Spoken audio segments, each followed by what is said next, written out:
atelier de cet après-midi. Bien entendu, si vous êtes dans cette salle, vous connaissez un petit peu le propos de cet atelier. Juste avant de me présenter, je suis François Isaac, entre autres choses, je suis du GEAMH.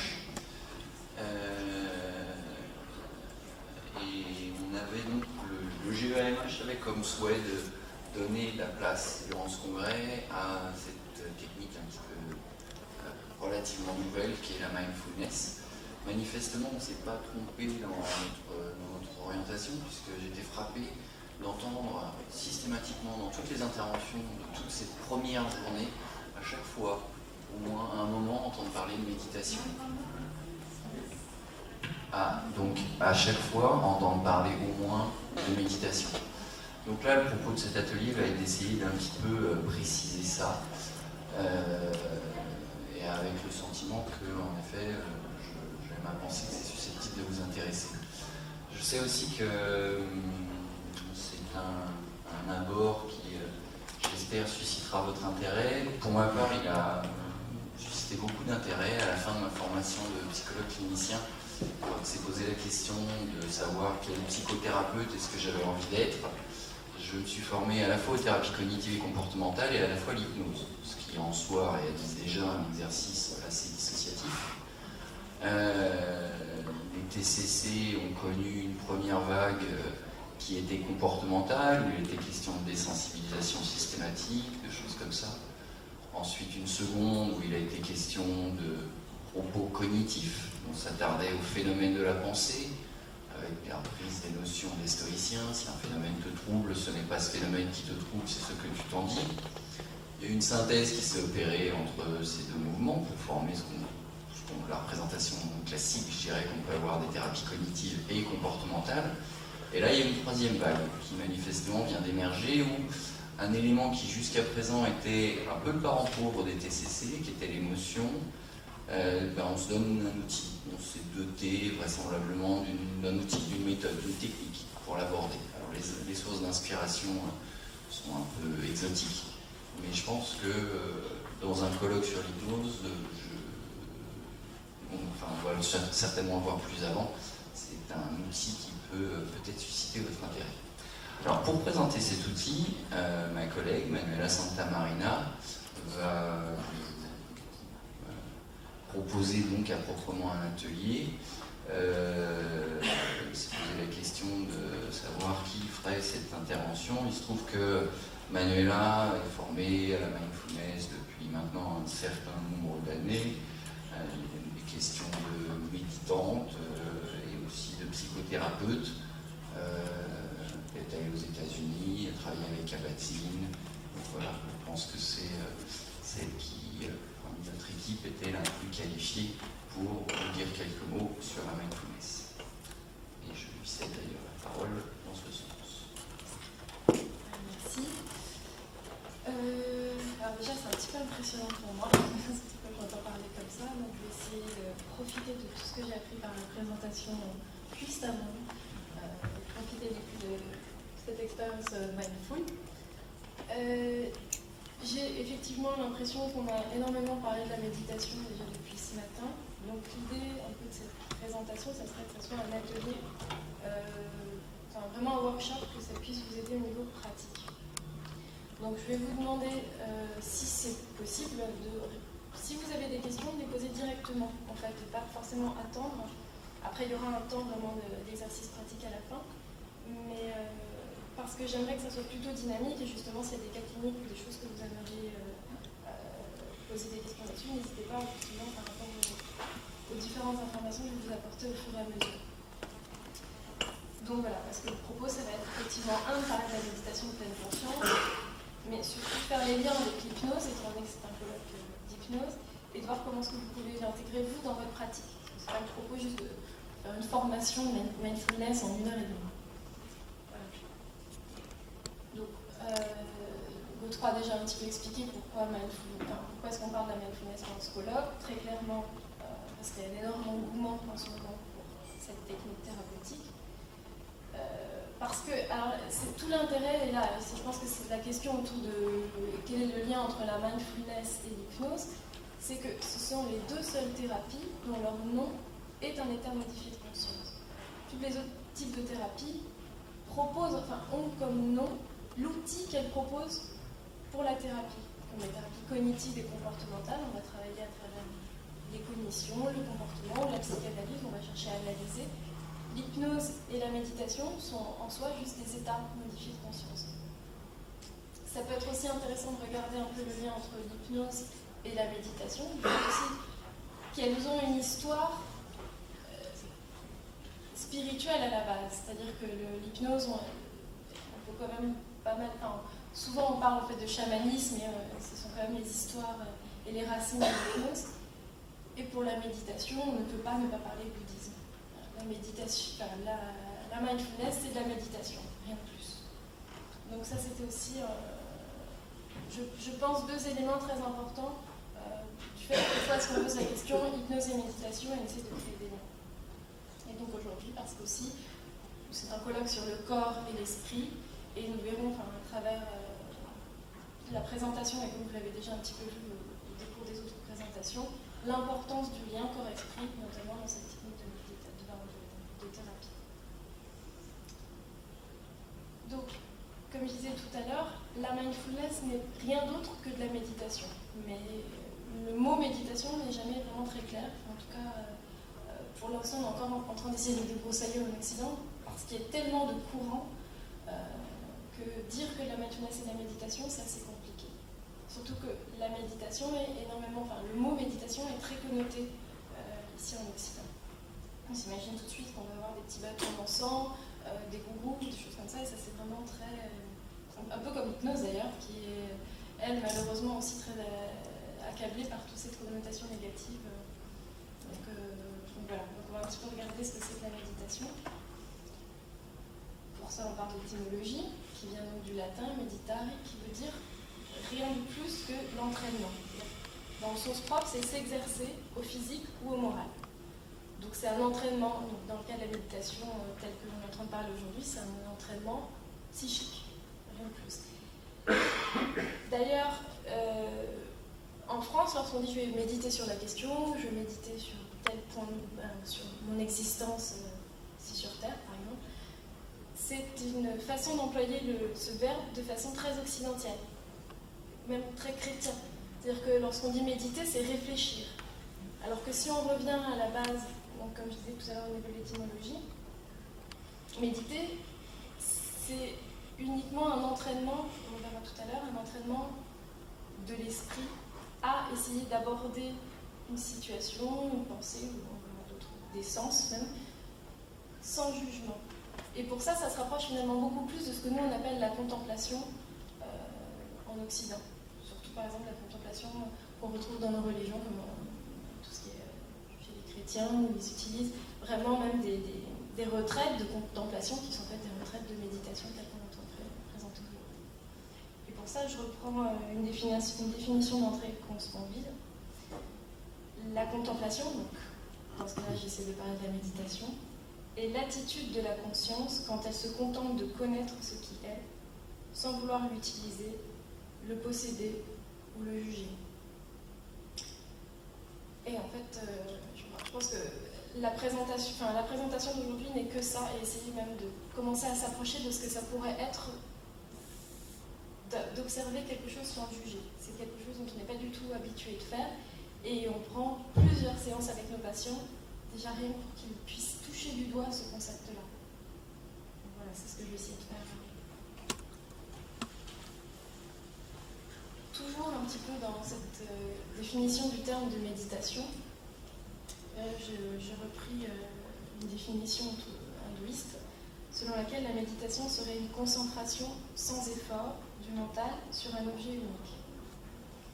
Sans effort, parce que s'il y a effort, les yogis vont estimer que en fait, on est en train de se concentrer. Et la concentration, c'est une étape en fait préliminaire à la méditation.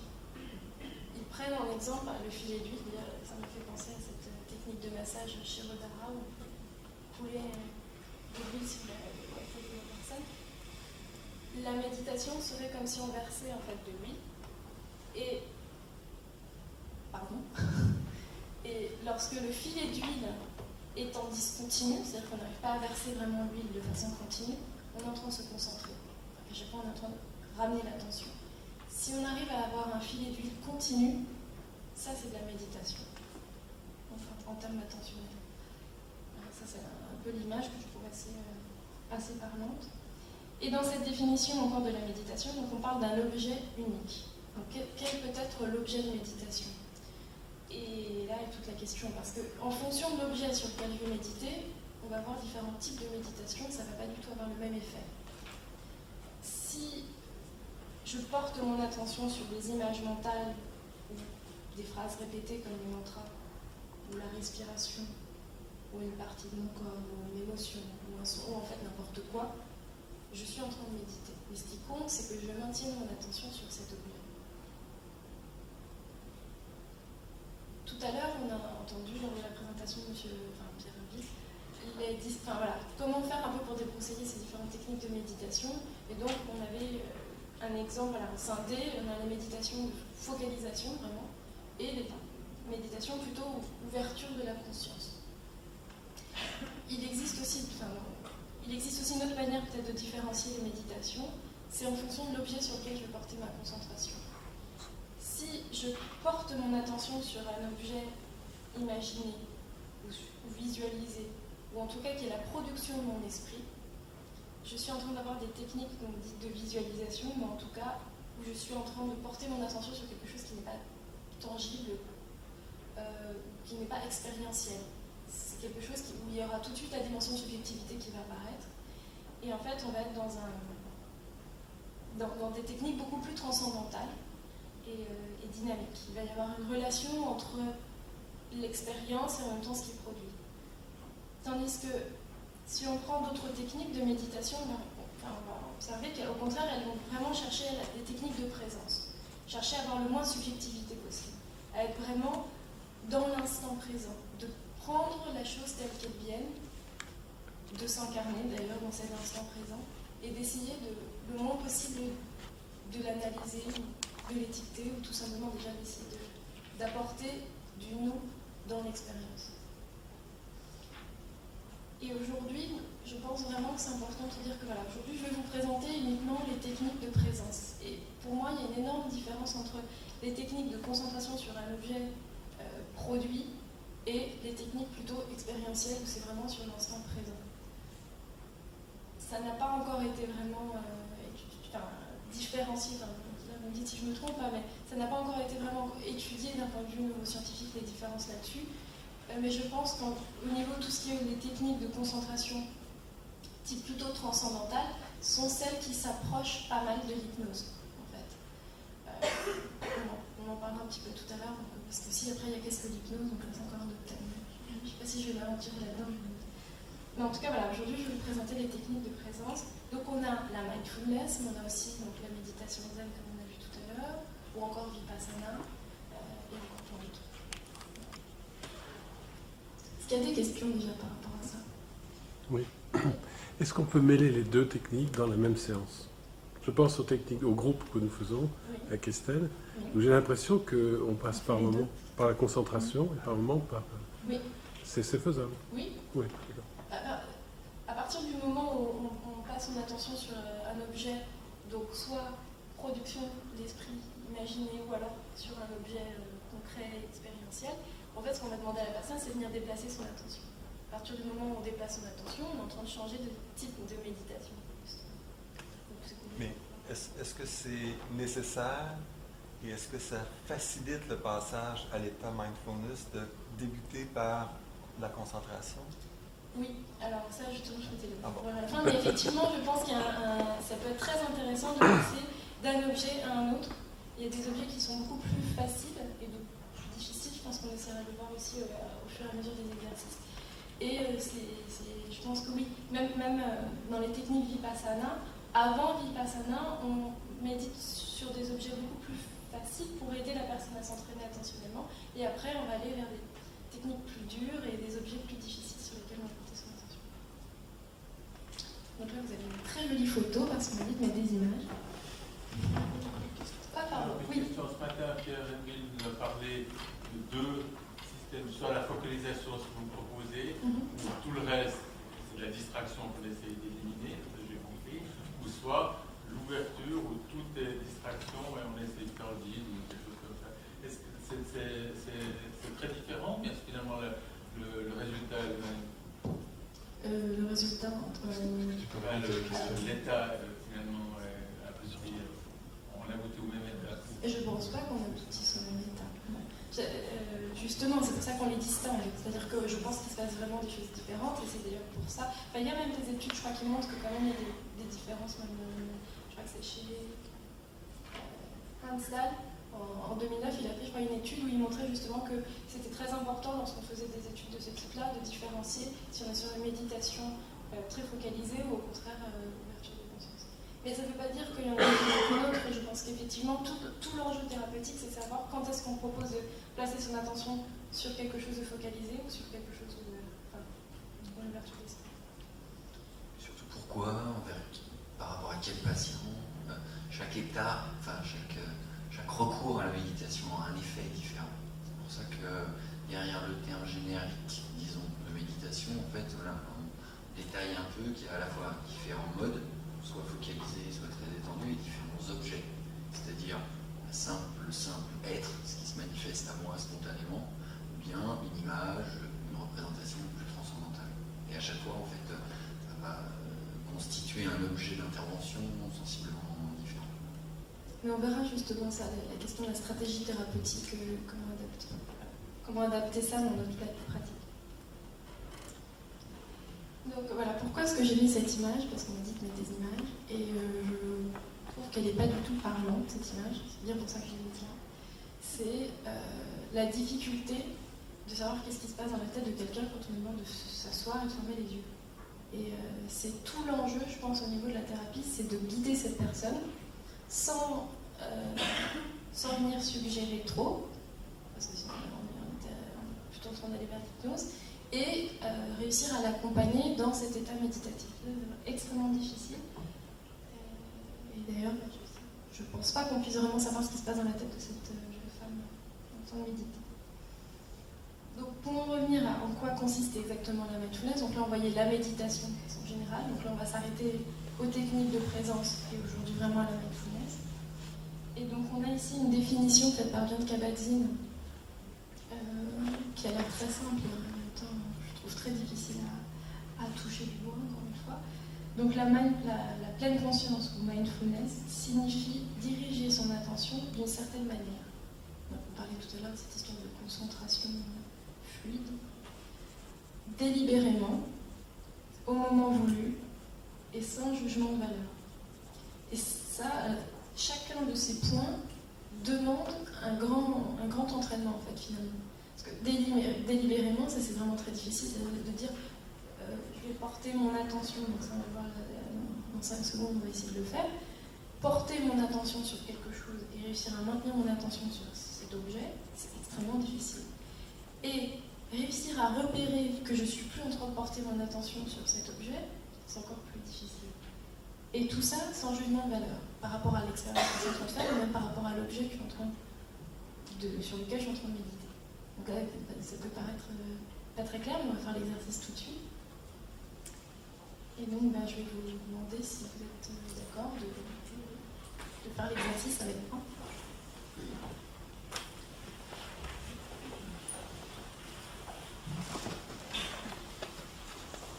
Alors, comme je disais tout à l'heure, il y a plusieurs types d'objets sur lesquels on peut porter son attention. Je vais en choisir un pour vous. Je vais vous demander de fermer les yeux. Donc, si je vous fais donc fermer les yeux, je sais que déjà rien que le fait de fermer les yeux, ça génère un changement au niveau du fonctionnement cérébral. Donc, c'est pas tellement ça. Ce que je veux juste déjà, c'est que je veux que vous fermez les yeux pour diminuer la stimulation visuelle et que vous puissiez concentrer toute votre attention sur, par exemple, les sons.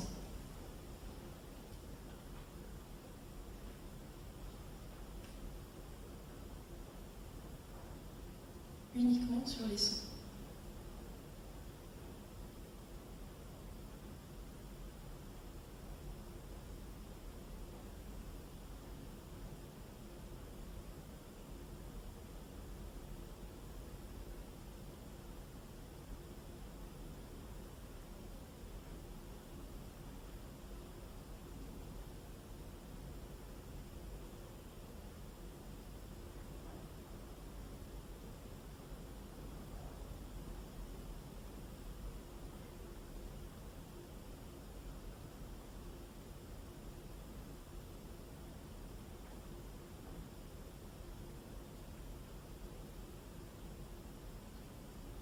maintenez les yeux fermés et juste déjà demandez-vous si vous êtes toujours en train de porter votre attention sur les sons ou s'il y a d'autres pensées, d'autres stimulus qui sont venus. Et si vous vous en rendez compte, maintenez votre attention sur les sons.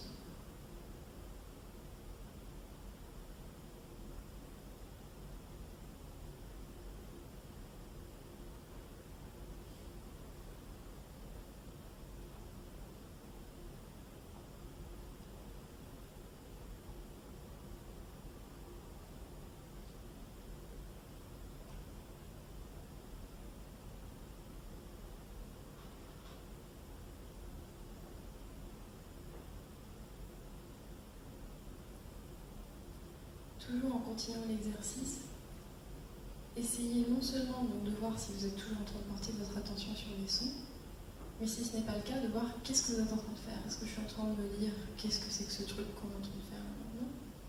Ou si au contraire je suis restée bloquée sur un son et je me dis tiens, une femme a tellement aiguille qui passe par là. Ou encore, en train de me demander qu'est-ce que je vais faire ce soir à manger. Et revenir sur les sons.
Une dernière fois, essayez de repérer sur quoi vous êtes en train de porter votre attention actuellement.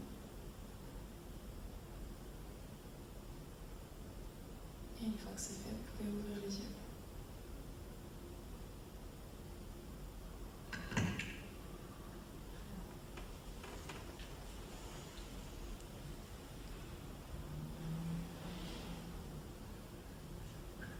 Alors avant de continuer, moi j'ai très envie de savoir ce qui s'est passé pour vous. Je ne sais pas si vous avez un petit peu... Oui. J'ai envie de dire, c'est plus ça allait et plus c'était bruyant. J'avais l'impression au départ qu'il y avait du silence. Plus ça allait, plus j'identifiais plein de bruits. Donc ça a développé votre capacité. Enfin, à ce moment-là, vous avez été capable d'entendre plus de sons au fur et à mesure. Et c'était presque désagréable. Faire ça dans le métro, c'est très difficile. Oui. Si vous pouvez parler dans le micro, ça serait bien.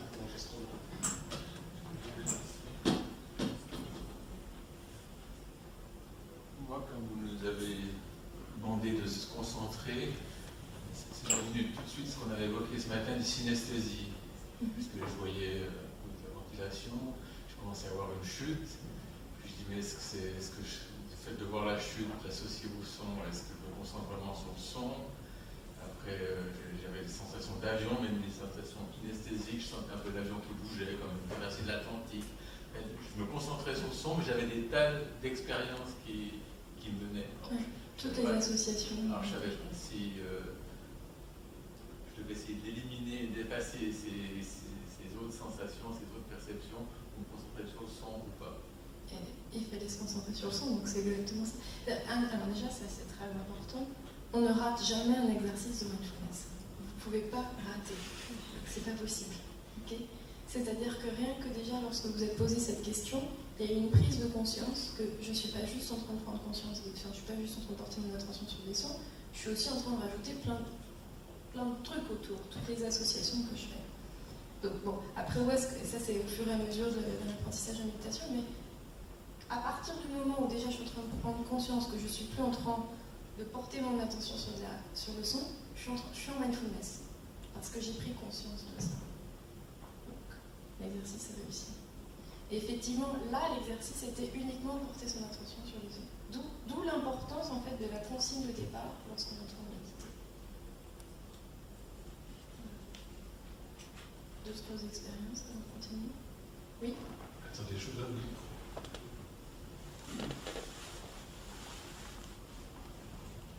Bon, ça va rejoindre certainement un peu la précédente, mais c'est une alternance en fait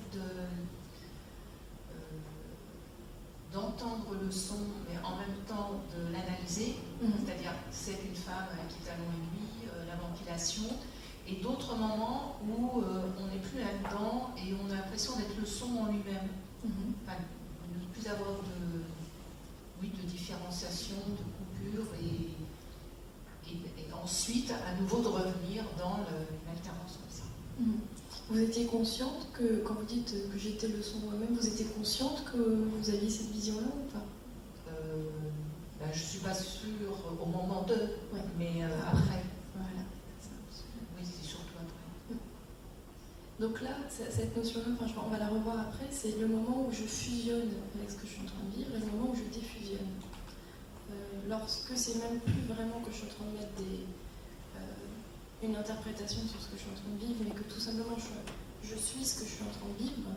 Et je pense, et ça on va le voir ensemble après, que c'est là où il y a la limite avec l'hypnose.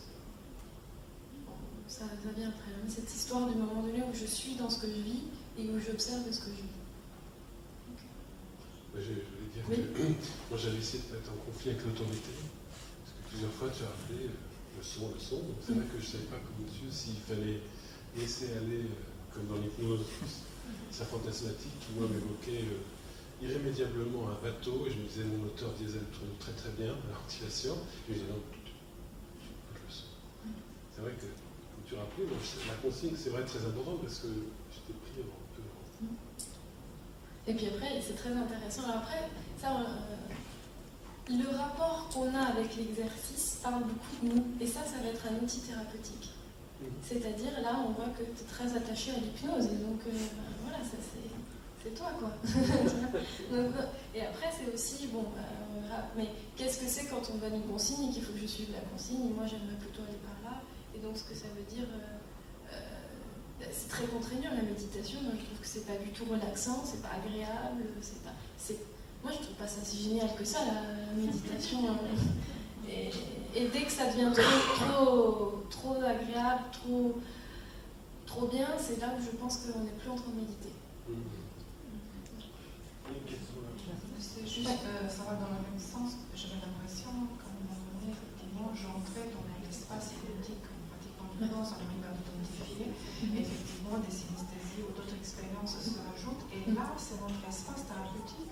Donc, ce sont deux espaces thérapeutiques, oui, voilà, très importants. C'est ça, donc effectivement, définir de quoi on parle, et sur quel est l'objectif, et quels sont les moyens.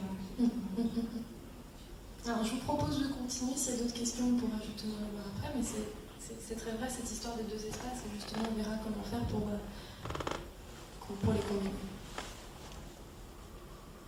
Donc, on a beaucoup parlé de Kabat-Zinn. Je pense que du coup, je vais prendre un temps quand même pour l'honorer par rapport à ça. Kabat-Zinn n'a pas inventé la mindfulness. Kabat-Zinn, ce qu'il a fait, et c'est déjà super, c'est qu'il a proposé d'utiliser les techniques de méditation pleine conscience dans la thérapie. Et c'est là où vraiment on peut le remercier, je pense, par rapport à ça. C'est que, en plus, à la base, il n'était même pas psychiatre ou psychologue ou psy quelque chose, il était biologiste moléculaire en MIT et méditant. Et travaillant en fait dans un contexte de recherche de soins mentale, il s'est dit, il voyait des personnes qui étaient en difficulté, il a voulu un petit peu mettre en place des techniques de méditation pour voir un peu ce que ça pouvait faire. Et il s'est rendu compte que ça avait... Donc c'est là en fait qu'il a créé le protocole en 8 semaines des MBSR, dont on parlera tout à l'heure. Et il s'est rendu compte qu'il y avait des résultats assez intéressants quand même. Et au fur et à mesure, il a commencé à développer une très grande une très grande notoriété parce que, de par ses résultats. Donc, au moins, on va quand même s'arrêter 5 secondes sur quels sont les intérêts thérapeutiques de cette technique-là. Donc déjà, vous avez vu, on est vraiment dans un travail attentionnel. C'est extrêmement difficile de ramener son attention. On est inexorablement en train de penser à autre chose. Et je pense aussi qu'il faut, dès maintenant, faire le deuil d'une capacité d'attention à 100%, toujours sur le même objet, du début jusqu'à la fin de la méditation. C'est-à-dire que l'esprit n'est pas fait pour maintenir son attention toujours sur un même point. C'est comme ça, on n'y arrivera pas. Et même si on sait qu'on n'y arrivera pas, il va falloir s'entraîner pour y arriver. Et par contre, oui, au fur et à mesure, on y arrive un peu plus, mais réussir à maintenir son attention sur quelque chose pendant des heures et des heures, à part si vous souhaitez devenir effectivement les fameux méditants à 50 000 heures, mais je pense qu'il y en a très peu ici dans cette salle, donc l'idée vraiment c'est de se dire je n'y arriverai pas, mais je suis quand même dans cette démarche. Et ça c'est aussi très frustrant, imaginez pour les patients. Donc ça va aussi. Donc, un autre intérêt aussi de la mindfulness, c'est vraiment le développement des capacités sensorielles. Et j'aurais dû mettre une virgule, et surtout les capacités sensorielles interoceptives, qui sont qui sont généralement moins développées parce qu'on y accorde moins d'intérêt.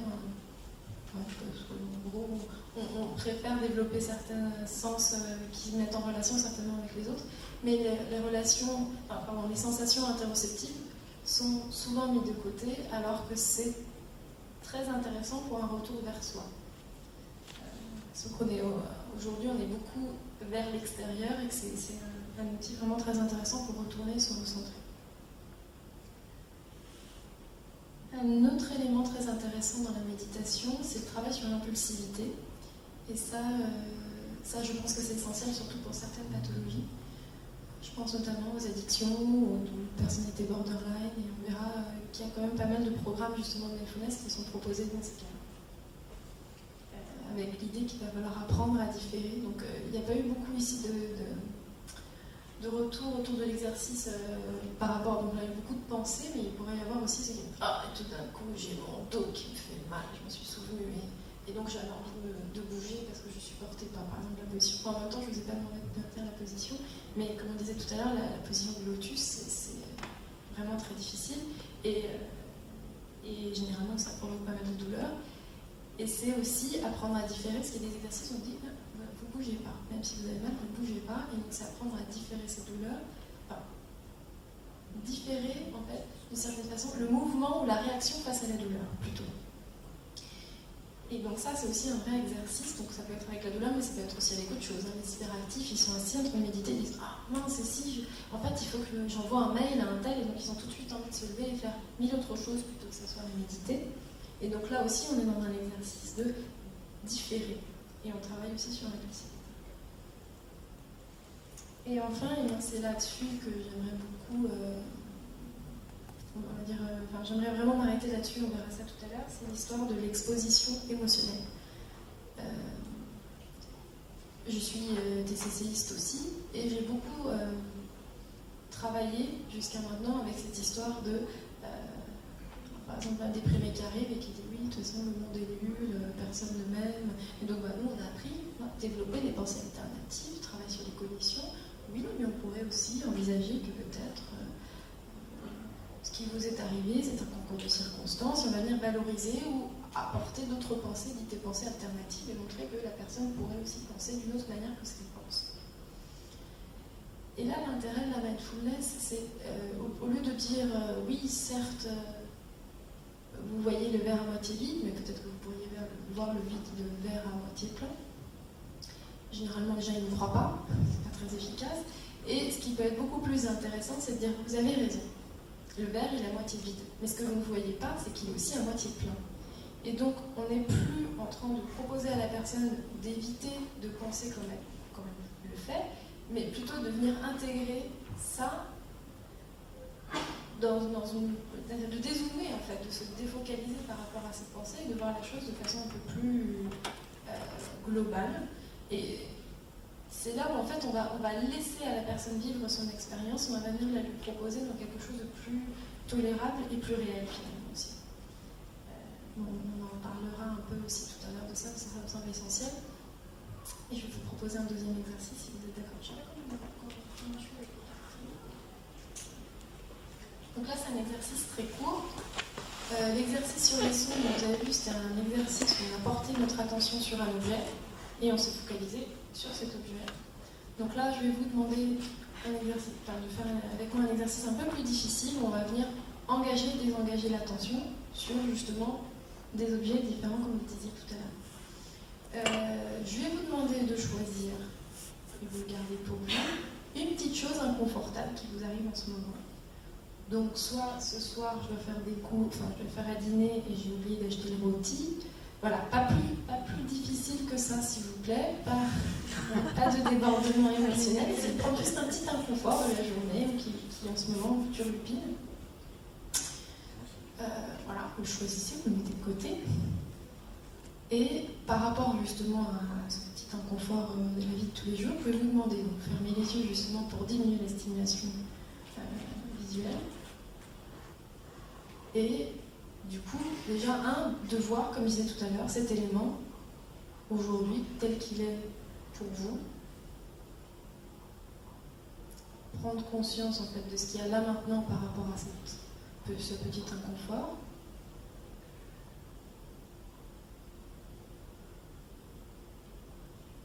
Et avoir cette fameuse attitude ouverte. Prendre conscience et laisser venir tout ce qui vient, pas chercher à focaliser l'attention dessus.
Une fois que vous avez exploré, on va dire dans sa totalité, la dimension de ce problème, cette question telle qu'elle est aujourd'hui, je vais vous demander maintenant de placer votre attention uniquement sur votre respiration.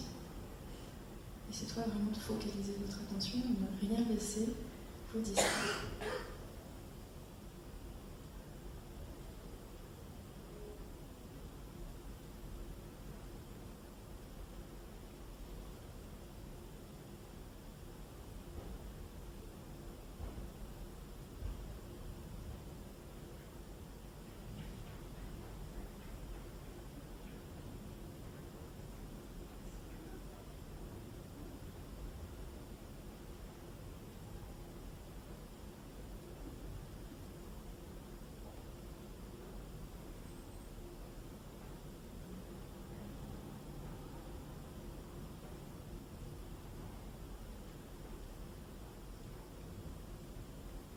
Maintenez toujours votre attention sur la respiration.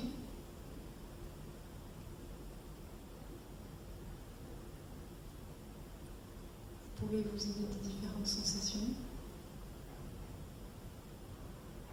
que ce soit au niveau des narines, des poumons, de l'abdomen, mais maintenez toujours votre attention sur la respiration.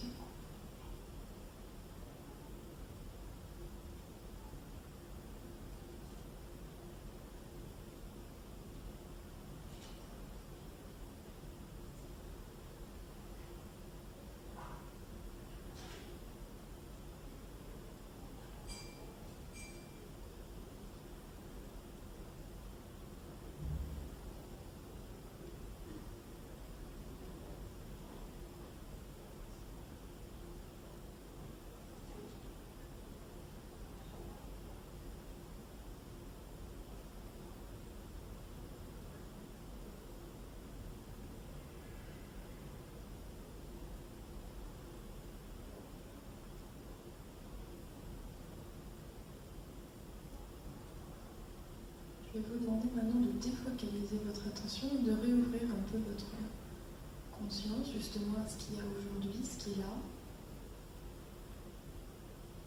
ce qui est présent pour vous.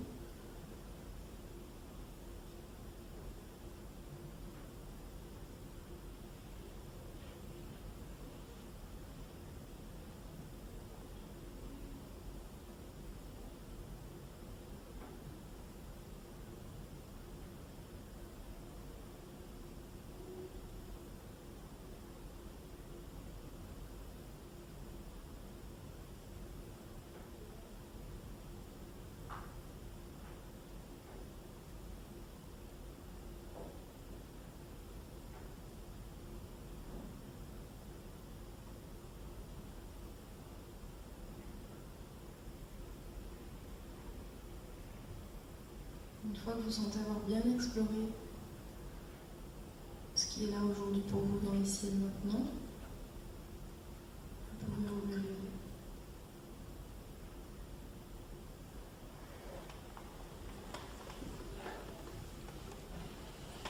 Donc cet exercice s'appelle espace de respiration. Je vais vous expliquer un petit peu en quoi ça consiste, mais avant ça, j'aurais voulu savoir s'il y avait des réactions, des choses qui se sont produites pendant ces quelques minutes.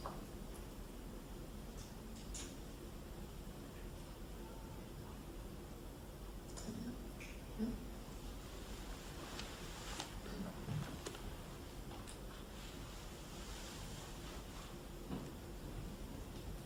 Si, bonjour. Oui, j'ai suivi votre exercice et j'étais dans un conflit entre rester ici ou aller voir l'autre atelier sur le Qigong. Et devant la difficulté, l'impossibilité de me couper en deux, je suis resté ici, donc j'ai travaillé là-dessus. En suivant vos indications sur la respiration, je me suis rendu compte que je m'endormais. Voilà, donc je reste. Ok, j'ai pas bien saisi les liens, mais... Alors, effectivement, on va... Oui, donc c'est très bien, justement, partons de ça. Alors, l'exercice, suit la forme d'un sablier. C'est-à-dire qu'au tout début, je vous ai demandé d'ouvrir votre attention. Donc, ce qui était là, c'était qu'est-ce que je fais, je reste là, je m'en vais ou pas. Donc là, c'est effectivement prise de conscience de ce qui est là maintenant, le doute, j'hésite. Vous revenez à votre respiration, donc là, focalisation, donc c'est la deuxième partie du sablier, au centre. Et là, tout d'un coup, je suis fatiguée. J'ai envie de dormir. Enfin, je suppose que quand vous avez envie de dormir, ou alors c'est après vous avez mangé, et puis il y a la digestion. Mais en tout cas, il y a quelque chose qui se ralentit. Alors, vous m'avez pas dit ce qui s'est passé au moment donné où on a réouvert. Qu'est-ce que vous vous êtes dit? Vous vous êtes dit, je reste? C'est ça la conclusion? Ok. Donc, c'est-à-dire que le choix, la question du choix qui se posait, qui me mettait dans l'inconfort, quelque part m'a fait prendre la décision active de rester. D'accord, ok. Donc effectivement, alors là, ce qui est intéressant, c'est cette notion-là. C'est-à-dire que j'étais dans un état, le fait de focaliser mon attention a fait que quand je l'ouvre en fait mon attention, je ne suis pas forcément pareil que dans l'instant T de tout à l'heure, et dans l'instant T plus 1, je suis dans un autre, on va dire, dans une autre perspective, dans une autre attitude par rapport à ce qui m'arrive. C'était juste ça, effectivement, ce que je voulais vous... Voilà, donc merci beaucoup. Que vous expérimentiez. Le simple fait, on va dire, d'ouvrir mon attention, de refocaliser, de réouvrir mon attention, va faire que je vais avoir un rapport à l'ici et maintenant qui est très différent. C'était ça, un peu, effectivement, l'idée. Je ne sais pas si d'autres personnes ont pu vivre quelque chose de similaire ou pas. Oui. Alors moi, tout simplement, je me suis posé la question pendant et je me la pose encore plus maintenant. Oui. Alors peut-être que tu vas le développer après et j'anticipe ma question, mais la différence avec l'hypnose en fait. Oui, c'est toute la question. Je suis désolée, je peux pas faire... C'est pas facile du tout, hein. Ça c'est vraiment pas facile du tout. Je vais essayer d'y répondre, mais je vais faire un petit peu. Ouais, non, je vais essayer d'y répondre, mais si tu veux bien après ça te dérange pas. Pas de problème. Donc en tout cas, là, ça c'était... Donc, pour que vous ayez un peu aussi des idées de type d'exercice qu'on fait en méditation. Après, si vous vous dites, de toute façon, je le fais déjà, bah, tant mieux. Mais du coup, au moins, vous savez un petit peu comment est-ce que ça s'applique dans la méditation stricte et comment, du coup, je pourrais l'appliquer dans ma pratique. Donc ça, c'est vraiment pas mal, ce petit exercice-là. lorsqu'une personne se sent bloquée, justement dans un doute, un inconfort, on va venir lui proposer des petits exercices de ce type-là. En plus, les patients arrivent très bien à les utiliser à l'extérieur parce que c'est assez court, c'est très dur quand on leur demande de faire des exercices de 45 minutes à l'extérieur. Et donc avec ces exercices-là qui durent à peu près 3 minutes, ils arrivent à ce qu'on appelle ici faire face à une situation d'inconfort. Alors, peut-être que ça pourra un petit peu répondre à la question de Christelle. Là, j'ai repris, donc MFN, ça veut dire Mindfulness. Donc, les composantes de la Mindfulness d'après Kabat-Zinn en 2007. Alors, il y a la notion d'acceptation. Donc, cette notion-là, c'est quelque chose qui est aujourd'hui, encore une fois, très à la mode, et qui est pourtant pas du tout évident, qui est accepter ce qui est là. Et ça, c'est pas toujours évident par rapport à nos patients. Ils sont toujours en train d'essayer de lutter face à la situation, ce qui est souvent un problème. On parle d'ailleurs d'ultra-solutions dans les thérapies stratégiques ou systémiques, où la personne, en fait, le problème de la personne, finalement, c'est de s'agiter pour essayer de trouver une solution à son problème. Et le problème, il est là. C'est cette agitation anxieuse au milieu. Ou les tentatives, à chaque fois répétées. Toujours, en plus, ils font toujours exactement la même chose, ils n'arrivent pas à faire autrement. Donc déjà, ça va être d'essayer de ramener l'attention de la personne à accepter ce qui est là. Greenberg dit d'ailleurs, c'est une métaphore qui peut effectivement être attachée à l'hypnose, qui est on ne peut pas partir d'un endroit dans lequel on n'est pas arrivé. Tant que la personne n'a pas accepté la situation dans laquelle elle est, d'une certaine façon, elle ne pourra pas en sortir de cette situation. Donc c'est pas de la résignation, c'est très différent de la résignation, mais c'est prendre les choses telles qu'elles sont là maintenant. Et si je ne fais pas ce premier mouvement-là, je ne pourrai pas avancer d'une certaine façon. Ou en tout cas, je ne pourrai pas chercher à avoir une action dessus. Ensuite, une autre des composantes, c'est la notion du lâcher-prise. J'aurais envie de dire, bon, c'est une composante de la mindfulness, mais j'imagine que c'est un peu ce qu'on essaie de faire dans toutes les thérapies. C'est justement réussir à diminuer cette notion de contrôle. La plupart du temps, les patients viennent avec « j'ai déjà fait ça, j'ai déjà fait ci ». Généralement, s'ils viennent me voir, ils ont déjà tout testé, et c'est pas tellement ça la question. Ça va être justement de transformer leur rapport avec ce qui est en train de leur arriver. Et déjà, l'effet du lâcher-prise est quelque chose déjà en soi thérapeutique. Donc on verra aussi cette notion de lâcher-prise et comment est-ce qu'on peut proposer ça dans la mindfulness, dans la méditation. Après, il y a une autre chose qui est aussi très intéressante, c'est cette notion d'esprit du débutant. Et ça par contre, c'est très mindful.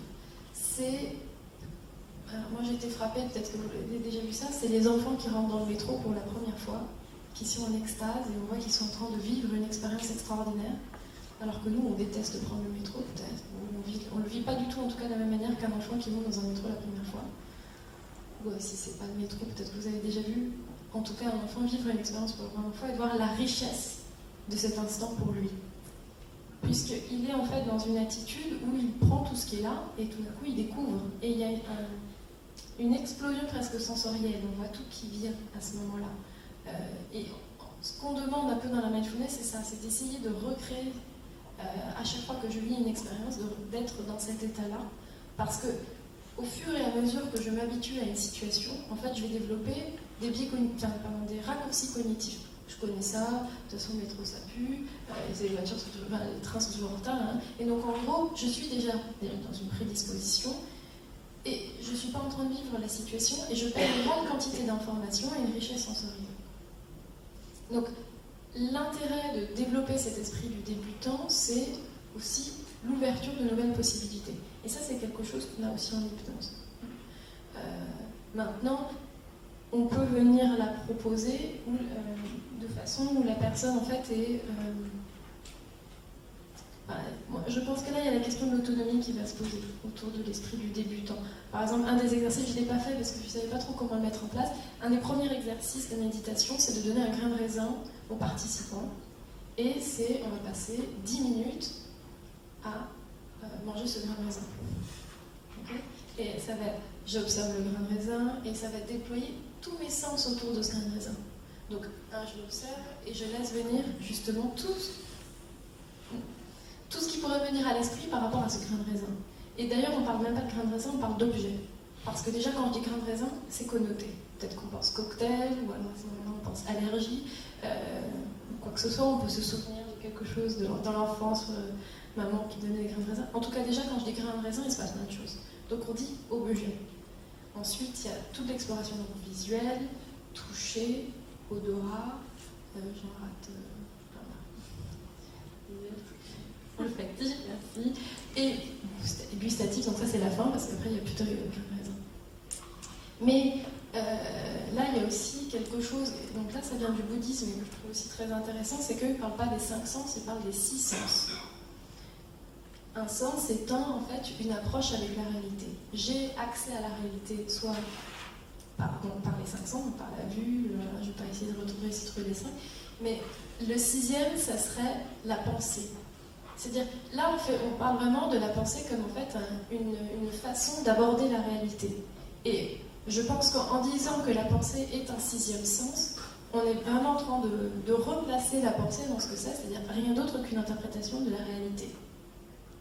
Et déjà rien que ça pour les patients, c'est pas toujours évident de se dire que leurs pensées ne sont pas des faits. C'est une façon aussi d'aborder la réalité.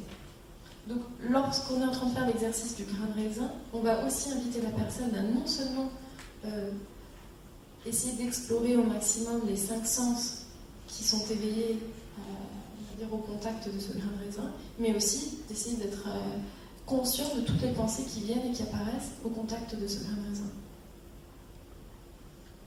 Voilà. Bon, alors après, encore dans les composants de la mindfulness, on a la notion de confiance. Donc ça aussi, je pense qu'on le retrouve quand même pas mal dans d'autres types de thérapies.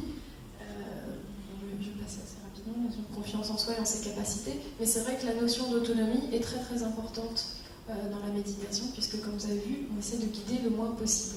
Au début, on guide, mais au fur et à mesure, on souhaite guider le moins possible.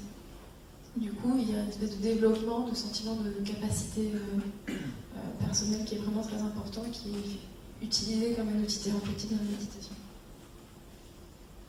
Alors après, il y a encore un autre concept qui, là, je pense aussi est très propre à la méditation, c'est la notion du non-agir. C'est choisir de ne pas agir avant d'avoir observé et évalué. Et ce choix-là, c'est déjà en fait une action très forte. Et c'est ce que je disais tout à l'heure autour de, par exemple, le travail autour de l'impulsivité, réussir à différer. Et c'est déjà très, très... Enfin, ça, c'était aussi très, très difficile pour nos patients de réussir à dire, bon, ok, là, je ne suis plus dans le mode faire, je vais être dans le mode être.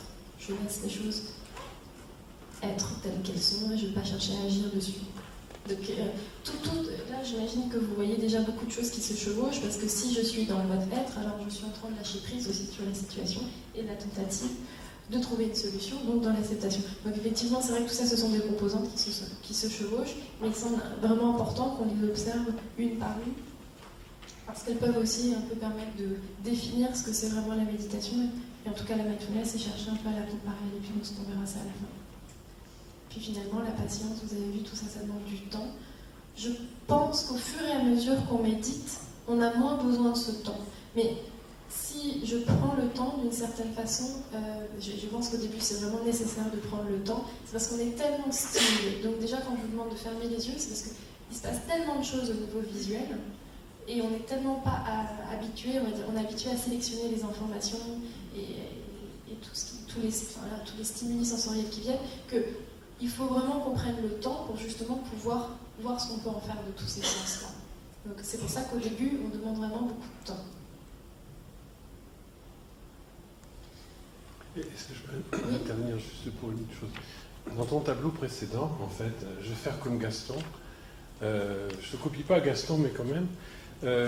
Jung décrit une technique qui s'appelle l'imagination active, que je pratique moi-même, et c'est exactement les consignes que je donne aux patients, les 5 consignes que tu as marquées.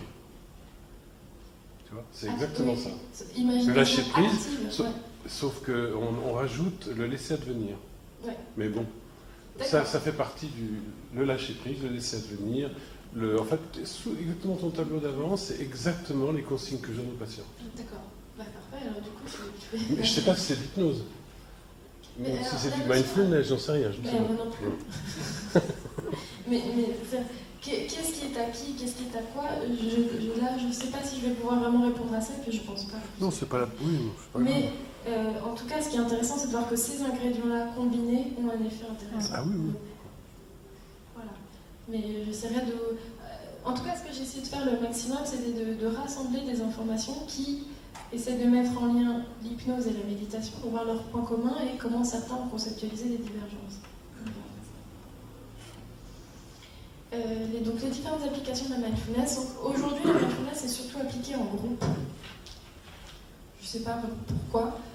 Je soupçonne que c'est parce que, étant donné qu'on demande la plupart du temps à la personne de faire les choses toute seule en individuel, c'est très difficile de lui demander de nous payer en fin de séance celle qui fait tout le boulot. Et que c'est vrai que lorsqu'on travaille en groupe, d'une certaine façon, il y a quand même une synergie qui se met en place. Et il y a aussi la capacité d'apprendre de l'expérience des autres. Et je pense qu'effectivement, dans ce cas-là, c'est beaucoup plus pertinent de faire la méditation en groupe que de la faire tout seul. En tout cas, voilà. Donc d'abord, on a le premier groupe, le protocole de Kabat-Zinn, qui s'appelle donc Mindfulness Based Stress Reduction, et qui a été donc mis en place à la base pour tout ce qui est douleur chronique et gestion du stress. Et en fait, c'est un gros melting pot. Il reçoit des personnes, je crois qu'il a dit un groupe, des fois on était une centaine de personnes, et sans aucun problème, il a mis des groupes avec autant de patients. Et ça marche.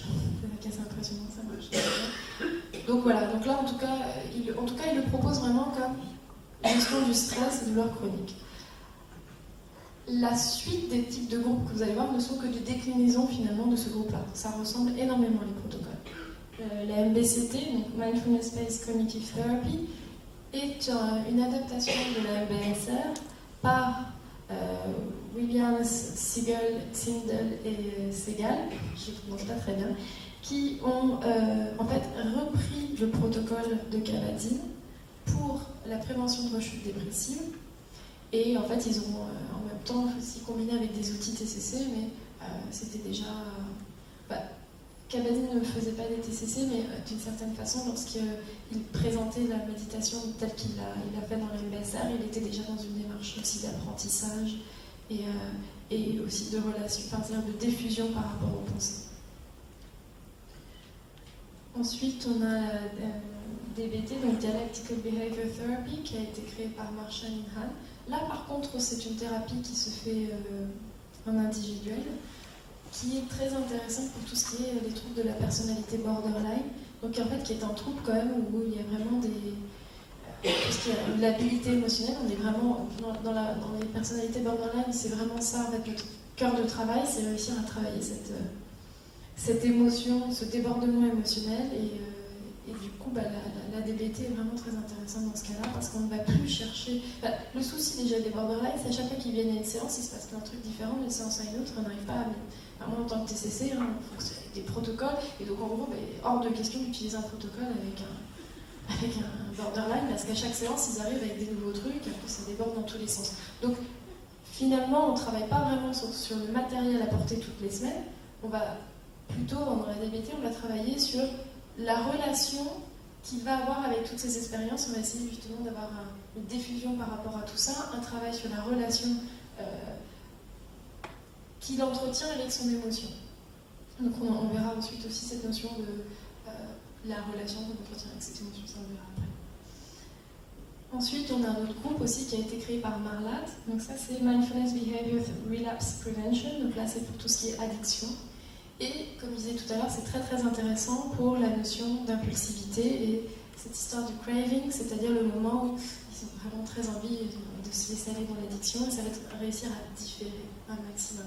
Et d'observer là qu'est-ce qui se passe à l'instant T, juste avant où ils vont prendre la bouteille, ou juste avant où ils vont faire par exemple des jeux vidéo, ça a été aussi mis en place pour les jeux vidéo, c'est-à-dire au moment donné où il va y avoir l'addiction qui va gagner.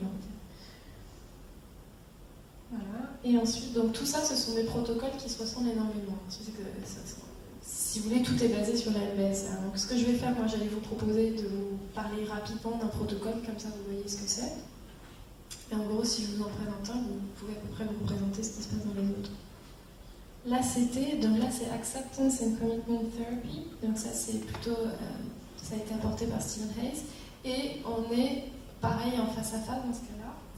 Et moi, je trouve que l'ACT, c'est intéressant, mais aussi de le combiner justement avec une vraie pratique méditative, alors qu'on va vraiment Alors là, en fait, si vous voulez, c'est toute la notion d'acceptation qui va être vraiment travaillée en individuel, mais l'exercice expérientiel n'est pas tellement utilisé que ça en face à face.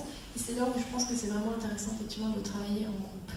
Parce qu'à un moment donné, la théorie ne suffit pas, il va falloir vraiment passer à la pratique. Voilà. Donc très rapidement, est-ce que... Oui.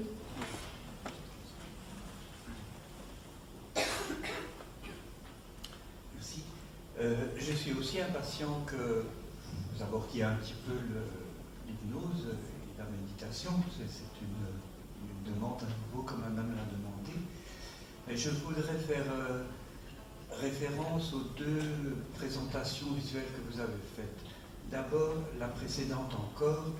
Moi, je crois qu'on reste un peu bloqué dans ce chemin tant qu'on n'a pas fait une différence entre l'acceptation, comme vous le dites, et je le dis avant que justement vous donniez un protocole d'acceptation, et l'accueil. Moi, je fais de la méditation pour le plaisir. Là, c'est une sous-question. Je trouve aussi qu'il n'y a pas que la thérapie, il y a tout le développement personnel. Vous ne reprenez pas dans les utilisations. Mais la thérapie, c'est une chose, mais le développement personnel et l'entretien du bon équilibre, c'est autre chose. Oui, c'est pour ça que je parlais d'intérêt. Moi, je commence par ça. Alors donc, l'acceptation, pour moi, je fais des thérapies par l'hypnose à Bruxelles. Et en fait, je me suis spécialisé dans les addictions, justement. Donc ça, c'est la référence à votre autre projection, la suivante. Je ne peux pas parler d'acceptation. La personne qui prend, que je n'appelle pas un alcoolique, mais qui a une consommation momentanée excessive d'alcool, c'est bien qu'il l'accueille, mais pas l'accepter. Il n'est pas venu pour ça. Il est venu pour faire ce que j'appelle une transformation, pour transformer un comportement. Donc ici, si on n'a que acceptation, on est complètement prisonnier d'une situation. Peut-être bien que dans le mindfulness, ça va. Je ne suis pas un spécialiste du mindfulness, mais dans l'hypnose, ça va. Parce que, si vous voulez, c'est comme ici. On peut entrer dans le hall d'accueil, mais pour entrer dans la salle, dans une banque, c'est pareil, il faut un badge. Donc, il y a d'abord la phase d'accueil, et ça, c'est j'ai mal quelque part, je bois trop d'alcool, etc. Et j'accepterai ce que j'ai envie d'accepter quand je serai en pleine conscience. Et j'éloignerai de moi tout ce qui n'est pas bon pour moi. Merci. Je demande votre avis là-dessus. Je pense que là, on est effectivement dans une question de terminologie. Ce que je disais tout à l'heure, effectivement, l'acceptation n'est pas la résignation. Et en reprenant du coup la métaphore de Griver que je disais tout à l'heure, c'est-à-dire qu'on ne peut pas partir d'un endroit où on n'est pas arrivé. Mais bien, l'idée, c'est quand même de partir. Je suis assez d'accord avec vous, l'idée, c'est quand même qu'il y ait un changement à la fin. Et c'est pour ça que la notion d'acceptation, ce n'est que dans un premier temps, et que le but, ce sera effectivement... Mais du coup, moi, je trouve que le mot accueil est parfait. C'est-à-dire que, là, moi, dans le sens d'acceptation dont je parlais tout à l'heure, c'était dans le sens d'accueil, effectivement, pas du tout de résignation. Oui, enfin, il y a une autre nuance qu'on peut introduire par rapport à l'acceptation, moi qui suis aussi hypnothérapeute, c'est la prise de conscience, c'est-à-dire la conscientisation, parce que quand on reçoit le patient, souvent, il n'a pas forcément conscience, il vient par exemple pour un tabagisme, et on s'aperçoit qu'il est un grave dépressif. Et je pense que la première chose, c'est à faire prendre conscience justement des difficultés parfois. Mais ça ne veut pas dire qu'il faut qu'ils acceptent comme tel, bien sûr. Alors, très rapidement sur le protocole, donc encore une fois, je suis TCC, donc malheureusement, je présente des protocoles assez carrés, mais il faut savoir que bien évidemment, le but, c'est d'avoir un cadre pour pouvoir après réussir à le dépasser et d'une certaine façon proposer quelque chose de beaucoup plus souple à nos patients. Mais donc voilà à peu près le protocole qui est proposé. Donc alors par contre, si les chiffres sont carrés par contre là-dessus. Donc ce sont 8 séances hebdomadaires, c'est très peu. Des groupes à peu près de 6 patients. Bon, alors, comme je disais tout à l'heure, notre cabadine pour en recevoir 100, mais pour l'instant, les autres, on vous conseille plutôt de faire des groupes un peu plus petits. Donc, dans le cas de la MVCT, comme je disais tout à l'heure, c'est spécialement pour la prévention de rechute dépressive. Donc, dans ce cas-là, on va prendre des patients qui ont un épisode dépressif majeur. Et là, c'est extrêmement important ce que je vais vous dire, passé ou en rémission. C'est-à-dire qu'on ne travaillera pas en mindfulness sur des périodes aiguës, Et ça, c'est vraiment pour moi très très important qu'on le souligne, parce que on ne peut pas, ça serait de la torture de demander à quelqu'un de prendre conscience et d'accepter une situation aiguë ou un niveau de souffrance ou d'émotion trop forte. Donc vraiment, la méditation, c'est quelque chose qui est proposé pas du tout dans des moments trop aigus d'émotion. Donc bon, après, vous verrez, en groupe rapidement, on leur demande à peu près 45 minutes d'exercice par jour de méditation, donc c'est extrêmement chronophage et ça demande énormément d'investissement de la part des patients. Donc généralement, on fait une présentation en fait, du groupe et on va demander aux personnes vraiment de s'investir pleinement là-dedans. Même on recommande de ne pas faire le groupe si la personne sent qu'elle ne pourra pas mettre en place ces exercices-là pour ne pas la mettre en échec. Donc bon, les 8 séances vont comporter ce qu'on appelle le pilote automatique. Donc là, c'est déjà la prise de conscience qu'on est dans des répétitions de schémas et qu'on fonctionne un peu de façon automatisée. Gérer les obstacles. Et donc pour moi, ça, je crois que c'est la séance la plus importante parce que, comme je disais tout à l'heure, lorsque je vous ai fait faire l'exercice de prise de conscience des sons, par exemple, et que vous avez vu que chacun était parti, avait sa particularité en fait de partir, de ne pas réussir à maintenir son attention. C'est ça, en fait, gérer les obstacles. C'est repérer soi-même quels sont mes obstacles à ce maintien d'attention. Et ça parle énormément de nous et de notre fonctionnement personnel. Et c'est un très beau révélateur on va dire, d'un type de fonctionnement psychique de la personne. Et donc, ça peut aussi donner des indicateurs de stratégie thérapeutique pour la suite. Et généralement, pendant les 8 séances, j'ai beau vous lire les 8, généralement on reste bloqué à la seconde. C'est-à-dire que souvent ce qu'on constate, c'est que les patients, ils ont énormément du mal à méditer. On leur demande de méditer 45 minutes, mais la réalité c'est qu'ils ne méditent pas 45 minutes tous les jours. Et c'est bien parce qu'ils ne méditent pas 45 minutes tous les jours qu'il y a un intérêt en fait à les suivre et à les aider dans cette gestion des obstacles. Bon, on continue comme ça. Est-ce que vous leur demandez 45 minutes continues? Ouais. Ouais, c'est énorme. Mais normalement, ils ont au début des supports audio. Et donc, ils sont accompagnés pendant ces 45 minutes. Et au fur et à mesure, les supports audio, la personne qui parle dans le support audio intervient de moins en moins. Mais il y a des supports audio parce que c'est sûr que si on leur dit de rester assis pendant 45 minutes à méditer, ça ne marche pas. Et c'est bien pour ça qu'il faut s'assurer que les personnes ont du temps et qu'on n'est pas dans une phase aiguë. Dans quelle posture on leur demande de faire ces 45 minutes? Alors, il y en a qui demandent de le faire genre par terre, jambes croisées, mais disons que c'est pas du tout obligatoire. On peut tout à fait. Moi, je le faisais sur une chaise. Christophe André aussi le fait sur une chaise parce qu'on n'a pas la place à l'hôpital. Donc, moi, je pense qu'il n'y a aucun problème de le faire sur la chaise. Et déjà, rien que sur une chaise, c'est compliqué de ne pas bouger pendant 45 minutes. Le Vipassana propose généralement dans les premiers exercices de bouger, autant qu'on le souhaite, à chaque fois qu'on souhaite bouger. Et au fur et à mesure de la capacité méditative acquise, on va demander à un moment donné à la personne de ne pas bouger. Mais ça sera un exercice en soi. Voilà. Mais c'est pas du tout. C'est vrai que la question de bouger, pas bouger, où est-ce qu'on est assis, on dirait que c'est très banal, mais c'est essentiel. Souvent, on peut avoir des patients qui restent bloqués là-dessus sur 4 ou 5 séances en disant oui, mais ça me fait mal. Et ça, c'est un obstacle. Les obstacles typiques, c'est ça me fait mal, donc du coup, j'arrive pas à méditer, je m'endors, très très très classique, l'endormissement. Qu'est-ce qu'il y a d'autre? J'arrive pas à me concentrer, du coup, je m'ennuie, ça m'agace.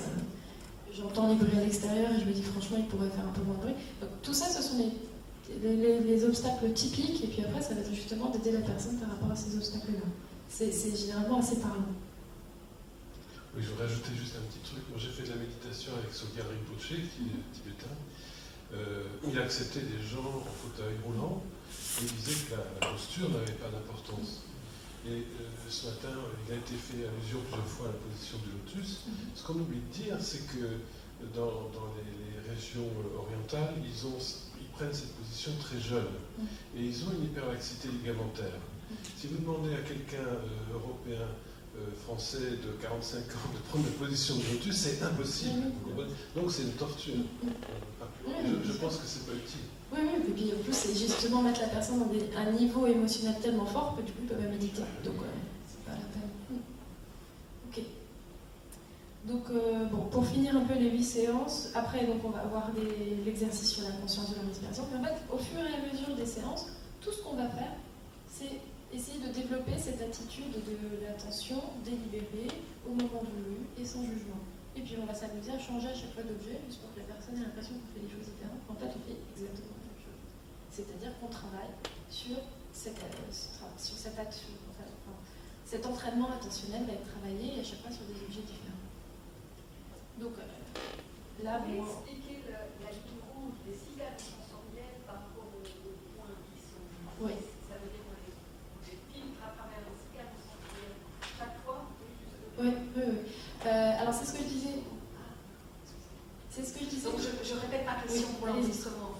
Vous avez sur le schéma en face des points noté les cigales sensorielles. Comment est-ce qu'ils sont combinés avec les différents paramètres que vous soulignez? Ok. Donc en fait, c'était par rapport aux 6 sens dont je disais tout à l'heure, donc avec le 6e sens qui serait les pensées. En fait, au fur et à mesure des séances, comme je disais là, on va proposer des exercices de méditation, on va porter notre attention sur des objets différents. Donc on va venir placer justement sur les différents sens. Donc là, j'ai dit les sons, mais ça aurait pu être à un moment donné sur les pensées. D'autres, ça va être justement...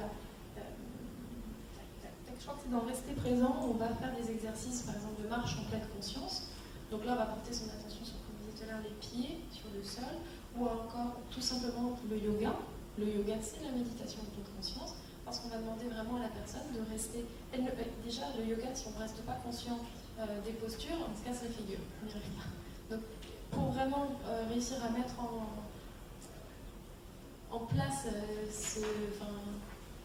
ces exercices-là, on est obligé d'une certaine façon de développer la pleine conscience. Donc, chaque séance, on va proposer des exercices avec des objets d'attention différents. On va essayer d'aller des canaux sensoriels, on va dire entre guillemets, généralement les plus faciles vers les plus difficiles, et on va finir généralement sur les pensées qui sont les plus difficiles à défusionner. Ça répond ou pas? Ouais. Donc, et les thèmes, ce que j'ai en petit point, en fait, ce sont les thèmes où on se rend compte qu'au fur et à mesure, ce sont les questions qui vont être soulevées par les patients à ce moment-là. C'est-à-dire que très rapidement, on va avoir géré les obstacles, puis au fur et à mesure, on va commencer à introduire des concepts pour qu'ils réussissent à saisir vraiment ce que c'est que la méditation. Donc, voilà, comme je disais tout à l'heure, je l'ai présenté tout à l'heure dans les composantes, rester présent, permettre, lâcher prise. Les pensées ne sont pas des faits. Je l'ai un peu dit tout à l'heure, donc je vais un peu vite par rapport à ça. Et puis les 2 dernières séances, ça c'est très TCC, c'est le côté psychoéducation, c'est la capacité à déjà s'apercevoir. Enfin, en fait, c'est comment faire pour mettre en place ce que j'ai appris en groupe avec mon thérapeute à l'extérieur. Et donc, ça va être avoir un minimum de connaissances sur mon type de fonctionnement. Donc, ce qui aura été révélé à travers les obstacles lorsque je médite, je me rends compte que je n'arrive pas à méditer parce qu'à chaque fois j'ai plein de trucs à faire. Bah, très bien, donc je me rends compte qu'il y a quelque chose autour de l'hyperactivité qu'il va falloir que je travaille. Et donc, on va vraiment pour chaque patient faire un espèce de listing, c'est très difficile, voilà, moi, mes points faibles, les choses sur lesquelles il faut que je travaille, c'est sur ça, sur ça, sur ça. Et ça va m'aider du coup à mettre en place la méditation après de mon côté. Alors, on revient à la grande question. Je vous dis tout de suite, je ne vais pas répondre à la question. C'est vrai. Je ne prétends pas du tout pouvoir répondre à cette question, mais j'ai des idées, je vais vous les soumettre. Donc oui, la grande question, c'est est-ce que finalement l'auto-hypnose, ce ne serait pas de la méditation? C'est une très bonne question. Les études que moi j'ai essayé de faire des recherches, j'ai regardé un petit peu au niveau des articles scientifiques, voir si je trouvais des choses. Déjà, au-delà même de tout ce qui est conceptuel, déjà d'un point de vue de neurosciences, et j'ai pas réussi à trouver, enfin peut-être que là vous pouvez me donner des infos, j'ai pas réussi à trouver vraiment d'articles qui pouvaient dire l'hypnose, ça fait activer telle zone du cerveau, et la méditation, telle zone du cerveau. Moi j'ai pas trouvé. La seule chose que j'ai vue, c'était en 2009, de toute façon, après, j'ai la bibliographie. Je crois que c'est Hensdal. Je regarde juste son nom. Oui. Qui, en 2009, disait qu'en gros, il a fait des EEG, des PET scans, des IRM fonctionnels. Il disait les résultats sont beaucoup trop hétérogènes. On ne peut pas vraiment décider s'il y a une. Vous voulez que j'ajoute quelque chose? Ah, si vous avez, oui, bien sûr, si vous avez de quoi ajouter, avec plaisir. Je j'ai fait l'exercice déjà avec nos données d'hypnose, où on comparait simplement l'état de base, contrôle, pré-hypnotique à l'état hypnotique. Puis avec le même jeu de données, j'ai posé la question de deux façons différentes. J'ai défini d'abord l'hypnose comme la société ou l'Association américaine de psychologie l'a défini, c'est-à-dire très opérationnellement. On applique un protocole et on regarde la différence avant-après. On a fait la comparaison. On a une belle carte d'activation cérébrale qu'on a interprétée de certaines façons. Avec le même jeu de données, on a réanalysé les données, mais cette fois-ci avec une définition expérientielle de l'hypnose où on examinait les régions dont l'activité était modulée proportionnellement à l'état de relaxation mentale que le sujet décrivait et l'état d'absorption mentale que le sujet décrivait, qui étaient deux dimensions qui étaient partiellement dissociables. Et on avait une carte qui était différente. Donc, et j'ai déjà fait cet argument-là, cette présentation-là, cette discussion-là dans le cadre du colloque anniversaire, je pense qu'il y a 4 ou 5 ans, du DU avec Jean-Marc Benayen, où en fait, je disais, ne vous attendez pas à ce que les neurosciences vous proposent une définition d'hypnose. Alors, c'est exactement la même chose pour la méditation. Au mieux, les neurosciences vont pouvoir mettre en relation un état qui sera défini d'une certaine façon avec l'activité de certaines régions cérébrales, mais il ne faut pas envisager que les neurosciences vont substituer à la tâche de définir l'état hypnotique. Alors, inversement, tu as un article que j'ai commenté plus ou moins, mais que je peux te donner, de Daniel Peter Brown, qui a étudié avec toute une équipe la méditation tibétaine et qui l'a associée aux différents états mentaux. Tu l'as vu cet article? Tu l'as donné. Oui, bon voilà. Bon, vas-y. Non, mais on peut en tirer certaines conclusions sur le structuralisme, la façon dont la déstructuration du moi, ce qui fait pas plaisir aux philosophes qui n'ont pas bien compris que c'était une déstructuration pour aller vers quelque chose qui serait une entité archaïque de conscience. Et que dans l'hypnose, on pourrait, à ce moment-là, l'hypnose qui serait plutôt méditative, on pourrait retrouver le même type d'état. Mais après, toute la question réside dans l'application qu'on en fait, comme ça a été dit par Isabelle ce matin. C'est-à-dire, une fois qu'il y a la transe peut prendre des colorations tellement diverses en fonction du thérapeute, en fonction des techniques qu'il pratique, même si on dit que les techniques, finalement, ce n'est pas du tout l'essentiel, mais c'est le support, elles sont extrêmement importantes. Mais après, ça dépend de la culture. Ça dépend de tellement de choses que je crois que c'est indéfinissable du point de vue des sciences humaines. C'est justement un peu la question, je pense, que la conclusion qu'il y avait dans cet article qui comparait, il y a de fortes chances qu'en fait notre problème, c'est qu'on n'arrive pas bien à définir l'hypnose et on n'arrive pas bien à définir la méditation. C'est ça. Et que d'une certaine façon, du coup, comment est-ce qu'on fait pour les comparer? Il y a de fortes chances même que certains exercices d'hypnose soient plus proches de certaines méditations qu'entre deux méditations. De par ce que je disais tout à l'heure, c'est-à-dire déjà le fait de porter mon attention sur un objet présent ou un objet créé, ça va être très différent ce qui va se passer finalement. Comme on disait tout à l'heure, c'est-à-dire si je vous demande de rester sur les sons, il faut rester sur les sons. Si je vous dis vous pouvez ouvrir l'attention, c'est quand même deux exercices terriblement différents.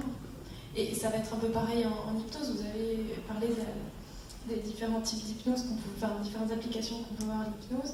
C'était la perception, ça que je ne connaissais pas de Rostand. Voilà. Donc celui-là, je pense qu'on est un peu plus près quand même de la méditation de pleine conscience.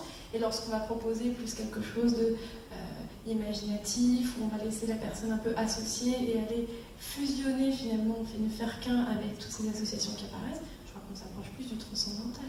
Mais ça, ça là-dessus, je donne mes idées, mais je n'ai pas encore vraiment de quoi m'appuyer pour vous dire voilà, ce que je dis, c'est intéressant, ce n'est comme point de vue. Voilà. Donc en gros, les points communs, je crois qu'en fait, c'est pas vraiment la peine que je vous en parle puisque vous les avez très bien saisis. Donc voilà, et la vraie question, c'est quels sont en fait qu'est-ce qui en fait pourrait être les divergences. Donc moi je les connais, donc je vais pouvoir vous les dire rapidement. Si on a théorisé, ça c'est une théorie de l'hypnose, ce qui est à gauche. Donc après on pourrait dire oui mais ce n'est pas que ça l'hypnose et tout. Donc là on reste à cette théorie-là de l'hypnose avec l'idée qu'on va vraiment travailler autour de l'absorption en hypnose et en mindfulness au contraire on va être dans quelque chose. Donc ça c'est des écrits de Harrer en 2009 qui parle d'un continuum entre l'hypnose et la mindfulness et moi j'aurais envie de dire un continuum en boucle. C'est-à-dire que dans un bout, on a l'absorption, de l'autre côté, on a l'ouverture de conscience, et qu'en fait, finalement, l'un va entraîner l'autre. Comme par exemple, lorsque je suis en totale absorption, à un moment donné, tout d'un coup, je vais faire plein d'associations. Donc dans l'un, lorsqu'on va proposer une absorption en hypnose, on va proposer l'attention, alors qu'en mindfulness, généralement, on a tendance à proposer, quand même, c'est la finalité de la méditation, ça va être de réussir à aller vers une ouverture de la conscience. Dans l'hypnose, on va venir s'amuser un peu avec la notion de dissociation. Et encore une fois, je parle de continuellement. C'est-à-dire que souvent, lorsque dans un moment, on va proposer de la dissociation, il va y avoir souvent après de la réassociation qui va se mettre en place. C'est-à-dire que la personne va s'incarner vraiment dans ce qu'elle est en train de vivre, et il va y avoir une capacité de me désidentifier à ce qui est en train de se passer, mais où je prends vraiment conscience. C'est-à-dire que je suis en dissociation, mais je prends quand même conscience de qui je suis. Et donc là, on le voit, je l'ai écrit en dessous, la différence entre l'observateur caché en hypnose et l'observateur interne. En fait, c'est le même observateur, mais qui va avoir tout d'un coup une approche différente par rapport à ce qui lui arrive. Il va s'incarner dans son observation. Ensuite, dans l'hypnose, il y a quand même une perspective, comme on le disait monsieur tout à l'heure, de changement. C'est-à-dire que moi, j'ai une orientation, j'ai un but, alors que dans la méditation, finalement, il n'y a pas de but. Et c'est paradoxal parce que c'est le fait de ne pas avoir de but qui, on a constaté que ça génère quelque chose. Mais l'idée, c'est de surtout ne rien attendre, et on verra bien ce qui se passe, et finalement, on constate des changements. Ça, c'est tout le paradoxe. Après, en hypnose, c'est vrai que la notion du temps est là. On va proposer des régressions, des progressions. Il va y avoir une notion temporelle, même si on est dans un temporel finalement, mais on vient proposer quand même une notion de temps. Alors qu'en méditation, on va plutôt favoriser cette notion de non-temps. C'est uniquement l'instant présent. Il n'y a pas à aller chercher dans l'anticipation, c'est dans le futur, ni dans la rumination, dans le passé. On reste dans l'instant présent.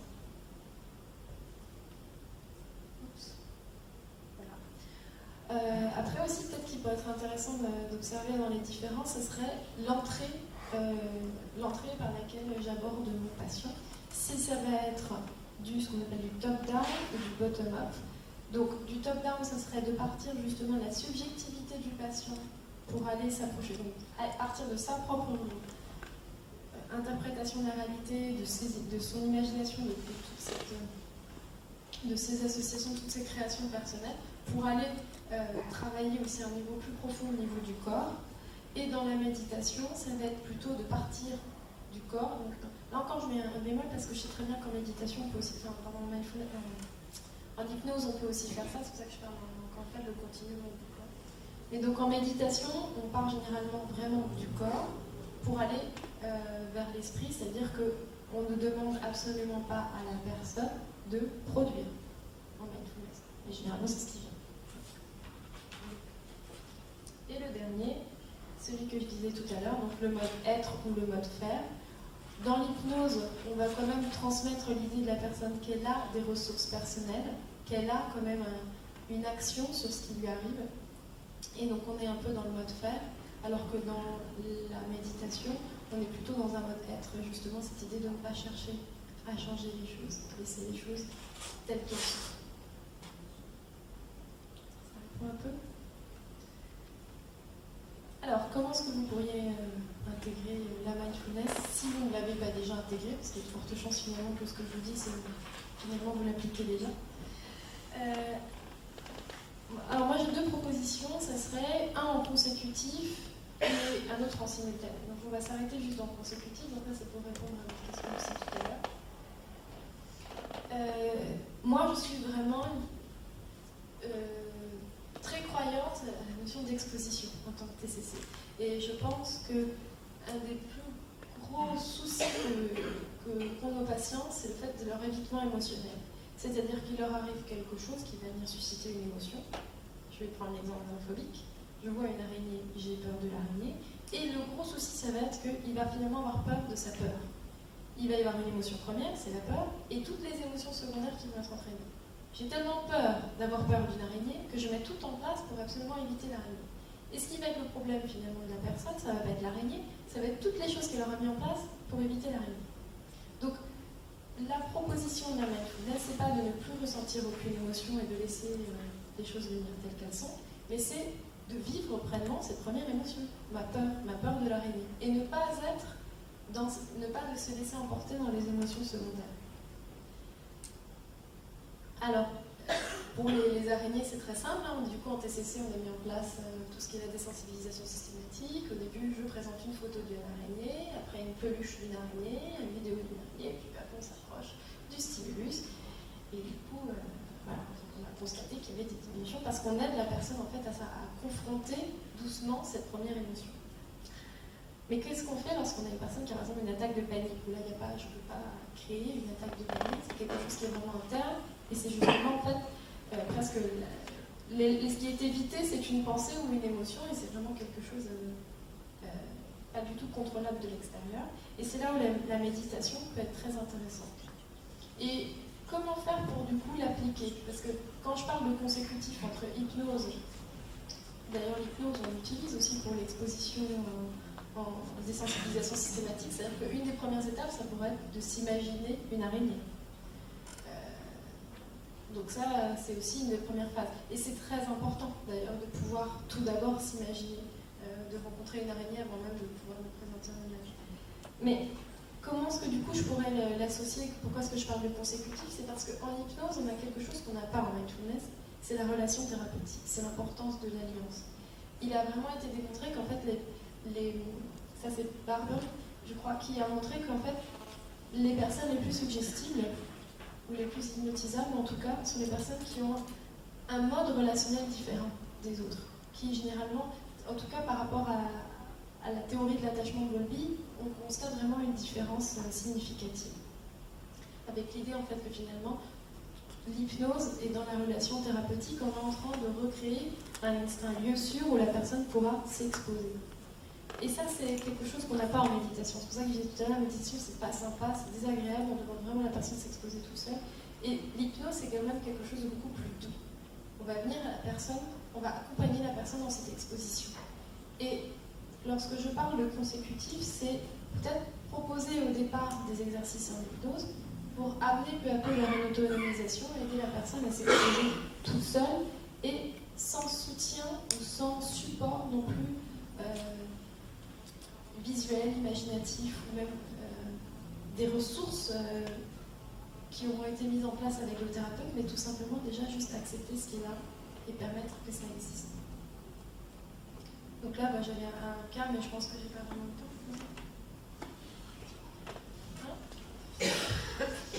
Donc bon, très rapidement, en gros, mademoiselle H était une patiente qui avait un trouble de l'humeur et dont l'oncle était décédé de cancer. Elle était venue me voir à la base parce que son oncle était décédé de cancer. Et peu à peu, on s'est rendu compte qu'effectivement, elle souffrait d'un trouble de l'humeur. Donc j'ai d'abord travaillé avec elle en hypnose. Et ensuite, j'ai proposé la méditation. Mais là, on en est je parle de 1 an de différence. Et l'hypnose a vraiment permis, d'une certaine façon, de travailler autour de cette histoire du deuil de son oncle décédé d'un cancer qu'elle avait vraiment très très mal vécu, parce que c'était son référent par rapport à une famille problématique. Et le trouble de l'humeur, finalement, aura été travaillé beaucoup plus en méditation à la suite, une fois qu'il y aura eu stabilisation, et qu'il y aura eu un gain, un sentiment de capacité vraiment personnelle qui aura été développé. La notion simultanée, donc ça c'est quelque chose qu'a proposé Lynn en 2003, c'est l'utilisation, ça je trouve ça très amusant, l'utilisation de la méditation pendant qu'on fait de l'hypnose. Donc ça c'est les thérapeutes, les hypnothérapeutes qui développent leur capacité mindfulness, d'être mindful pendant qu'ils font des séances d'hypnothérapie.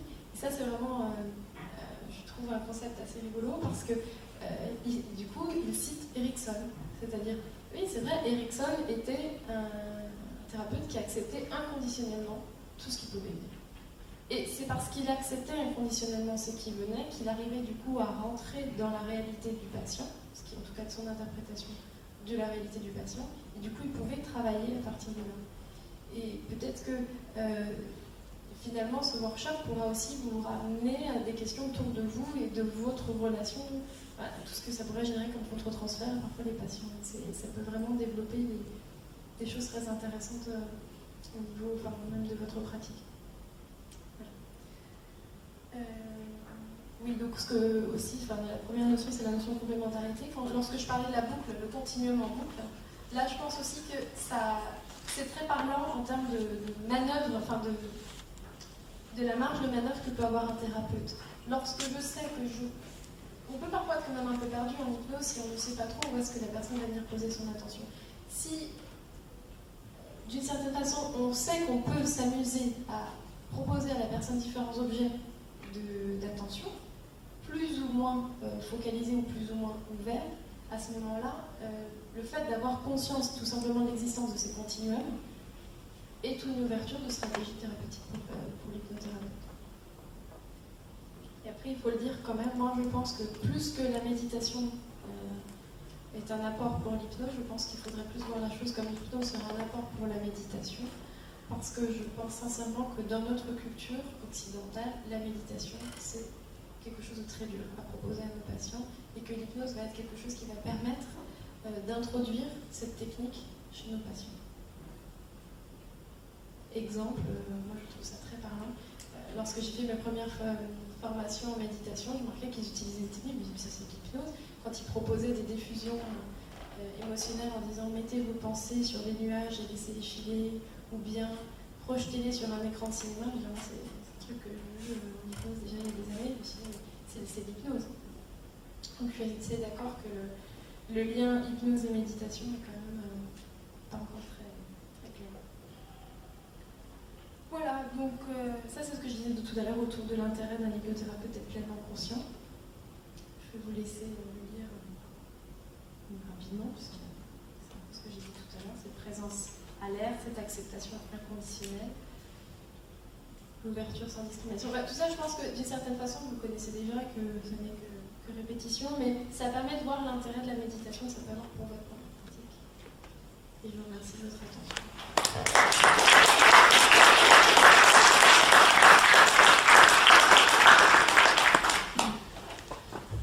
Nous, à notre tour, de te remercier pour ces nombreux repères.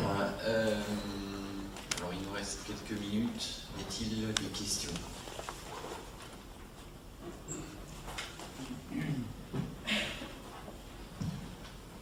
Merci. Ça fait du bien d'être confirmé dans ce que nous faisons. Et ça nous dispense d'apprendre une nouvelle technique, vu que c'est la même. Parce que je ne me suis pas perçu que tu étais trahi en disant je n'ai pas la réponse entre la différence de l'hypnose et le mindfulness. Et puis dans l'exemple clinique, c'était d'abord j'ai commencé avec l'hypnose et ensuite j'ai proposé la méditation. Je pense que c'est très important la croyance du thérapeute par rapport à ce qu'il fait, même si après. Donc ça veut dire que tu connais la différence entre le plat principal et le dessert. Voilà. Le reste, moi je défie un hypnothérapeute ici présent de sortir une seule phrase d'une diapositive qui ne colle pas avec la thérapie. Avec là, avec l'hypnose. Oui. Les diapositives, je suis aussi un cognitiviste, je l'ai fait plus tôt, je suis un peu moins convaincu à cause du problème émotionnel. Je pense que c'est le mindfulness est à l'hypnose ce que la cognitive est un peu à la fantaisie. Si l'hypnothérapeute était très strict et rigide, il présenterait le cours d'introduction à l'hypnose exactement avec les mêmes diapositives. Ils sont extrêmement valables. Hein. Mais pour le dire aussi différemment, quand j'étais gosse au gymnase, on appelait ça des tableaux double entrée. Les Américains, ils ont inventé l'Excel et ça se vend beaucoup plus cher.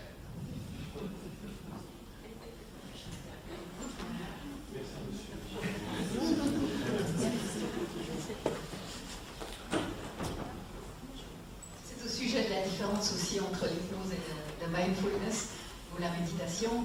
Moi j'ai fait le chemin inverse. En 81, j'ai commencé avec la méditation zazen. Je suis entre les 4 jours et les 1000 heures. Et je suis arrivée à l'hypnose par là. Et quand j'ai fait l'hypnose, j'ai réalisé que ça m'aidait beaucoup à méditer. Et réciproquement. Donc pour moi, c'est un continuum absolu. Et je suis d'accord avec ce que dit notre ami Colombo. C'est un tableau à double entrée.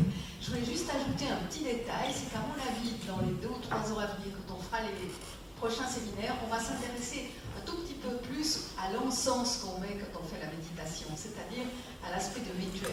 Je crois qu'il faut se garder de trop européaniser en disant attention, les petits encens c'est de la connerie et la posture aussi, parce que c'est très dissociatif. Par expérience personnelle, le rituel est extrêmement dissociatif et à mon avis, on va s'y intéresser dans le futur autour de l'hypnose. Voilà. Merci. Merci.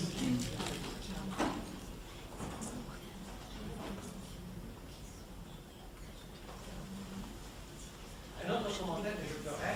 Oui. Mais je sais où je suis, alors je peux partir. Je dirais, moi je suis un peu agacé par cette manie d'occidentaliser toute la terre entière.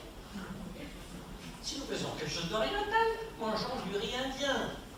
Maintenant, on va dire que le safran, maintenant, c'est de, je ne sais pas quelle molécule chimique de Novartis, de cervier, du cerveau là. Toujours. Mais moi, ça m'agace un peu. Moi, j'aurais écrit dans un de ces livres que la sophrologie était inventée parce que l'hypnose ne passait pas la langue.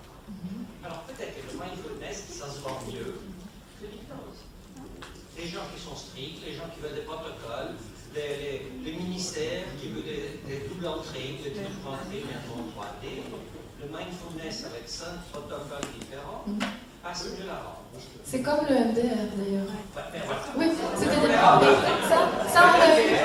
on a eu une présentation justement de votre prof il y a 4 ans, extrêmement intéressante, qui parlait que finalement, qui présentait le fait que oui, c'est un autre nom, on a repris, avec les mêmes ingrédients, on a refait la choucroute et c'est exactement la même chose, mais l'intérêt, parce qu'il y a quand même un intérêt derrière, c'est que le psy, il y croit du coup. Moi, peut-être que je suis plus à l'aise avec le MDR finalement qu'avec l'hypnose, parce que moi je suis quelqu'un de carré, donc du coup ça me convient d'avoir un protocole, d'avoir une pseudo-explication qui est je suis en train de faire travailler sur l'alternance de l'activité cérébrale. De la breveter. De la breveter une technique. Oui, en plus. Mais disons, moi je pense qu'il y a aussi l'importance de la croyance du thérapeute dans son outil, et que d'une certaine façon, oui, je suis en train de vendre de la croyance en cet outil. Voilà. C'est très vrai. Encore un mot, une expérience personnelle. Je faisais de l'hypnose depuis longtemps, puis j'ai fait de la méditation à Paris avec Daniel Audier, ici j'ai fait des stages de méditation avec lui. Alors lui, il ne voyait pas ça du tout comme ça, c'était pas des longues séances, c'était toujours dans la vie quotidienne, jamais d'une manière artificielle. Il expliquait qu'il ne prenait pas le métro, mais qu'il prenait les bus à Paris parce qu'on voyait quelque chose. J'ai donc fait un peu la même chose, mais ce matin, j'ai fait ça dans le métro quand même. Je me suis accroché à une poignée et je me suis laissé, c'était bourré, les claustrophobes là ne m'arrêtaient du tout à l'aide, je suis un tout petit peu claustrophobe. Je me suis laissé aller à balancer avec tous les mouvements du métro. Je me suis laissé aller à l'indifférence complète par rapport à tout ce qui se passe autour de moi. Et je crois que la première fois que j'ai ça, pour moi, je pense avoir compris ce que c'était la méditation. Et ça, c'est pas de l'hypnose, pour moi. D'accord. Voilà. C'est une expérience personnelle. Une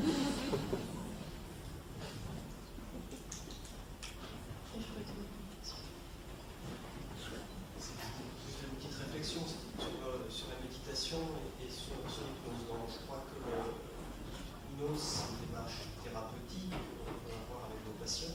L'hypnose, et la méditation, je crois qu'il y a des cours de méditation, des cours du Vipassana, on peut faire des cours de Zazen. Je ne crois pas que ce soit notre place de thérapeute d'aller donner des cours de méditation. Je pense que la méditation, c'est important. Ça fait plein de choses qui sont certainement les mêmes choses que celles de l'hypnose, mais c'est une démarche qui est un petit peu différente. C'est pour ça qu'aujourd'hui je ne me présente pas en tant que méditante, mais en tant que psychologue, et qu'on fait des séances des groupes de 8 séances. En 8 séances, les patients, la plupart du temps, ne sont pas des méditants. Mais l'intérêt que ça a, c'est vraiment ce que je disais tout à l'heure autour de la seconde séance, gérer les obstacles. Parce que l'intérêt thérapeutique de la méditation, et là je pense que vraiment c'est un apport que peuvent apporter les psychothérapeutes, c'est montrer à quel point les obstacles face auxquels ils se retrouvent lorsqu'ils essaient de méditer et qu'ils sont seuls sont très révélateurs de leur fonctionnement psychique. Et moi, j'utilise souvent ça comme un début de psychothérapie à entreprendre à la suite du groupe, par exemple, de méditation. Mais moi, je ne me présente jamais en tant que grande méditante. Je pense que ce serait l'escroquerie. Et généralement, à la fin des 8 séances, ce qu'on fait, c'est qu'on propose des retraites Zazen ou alors justement Vipassana en fonction. Et alors, ils sont renvoyés vers... c'est une introduction, en fait. quelle est la population de gens que vous pouvez y voir, mais le Vipassana, c'est quand même bien dans le cul. Oui, oui. Si les gens étaient capables de faire des 10 jours de méditation, je pense qu'on ne les verrait pas dans le cabinet. Oui, mais c'est pour ça qu'ils se sont... C'est de la prévention de rechute dépressive, ce sont des personnes qui ne sont plus dans des situations aiguës. C'est vraiment des fins de thérapie. C'est-à-dire que moi, j'enverrai jamais quelqu'un en Vipassana si je ne considère pas qu'il est solide. Et effectivement, Vipassana, c'est très dur, c'est proposition d'annulation de tous les repères. Donc c'est sûr qu'il faut assurer que la personne est à peu près solide. Mais après, il y a d'autres retraites qui sont proposées, qui sont plus courtes, qui ne sont pas forcément Vipassana, mais qui sont par exemple Jyotishnata, et qui peuvent être proposées à des patients. Mais je cherche vraiment pas du tout, et je pense que c'est vraiment pas le cas de se substituer à ça. Je pense que c'est plutôt une proposition de pied d'entrée dans cette technique-là, et avec quand même un soutien minimum psychothérapeutique, parce que pas toutes les personnes peuvent y accéder toutes seules. Oui, alors justement, si le positionnement premier est un positionnement de thérapeute, moi je suis un petit peu gênée par le packaging de 8 séances. Si les choses sont réglées en 3, vous faites quoi? En 3 Et bien, à ce moment-là, elle sera accompagnée pendant ça ne fait que du bien de méditer, évidemment, ça ne fait pas de mal. Oui, mais enfin... Oui, ça fait... L'engagement sur 8 séances à partir du moment où on commence une démarche quand même thérapeutique, c'est bien comme ça que vous définissez quand vous entrez en relation. Si le contrat thérapeutique est terminé avant, est-ce que obligatoirement c'est défendable d'aller jusqu'au bout? Par le contrat thérapeutique, je n'ai pas bien saisi. Moi, je pense que lorsqu'on est dans des groupes de prévention de rechute dépressive, généralement, la personne, elle est en train de... En fait, ce qu'elle fait, c'est qu'elle récupère des outils. Donc peut-être qu'effectivement, elle se sent beaucoup mieux au bout de 3 séances, c'est tant mieux, mais généralement, elle devrait déjà être un peu mieux. Alors on doit avoir un décalage de population parce que c'est des problématiques plus dans l'aigu. C'est pas, pas dans la prévention. Voilà, c'est de la prévention. Alors, je voudrais témoigner, puisque j'ai eu la chance de pouvoir faire ces séances. En fait, effectivement, moi j'ai eu la chance de pouvoir faire un cycle BCP, de prévention de la rechute et de la dépression.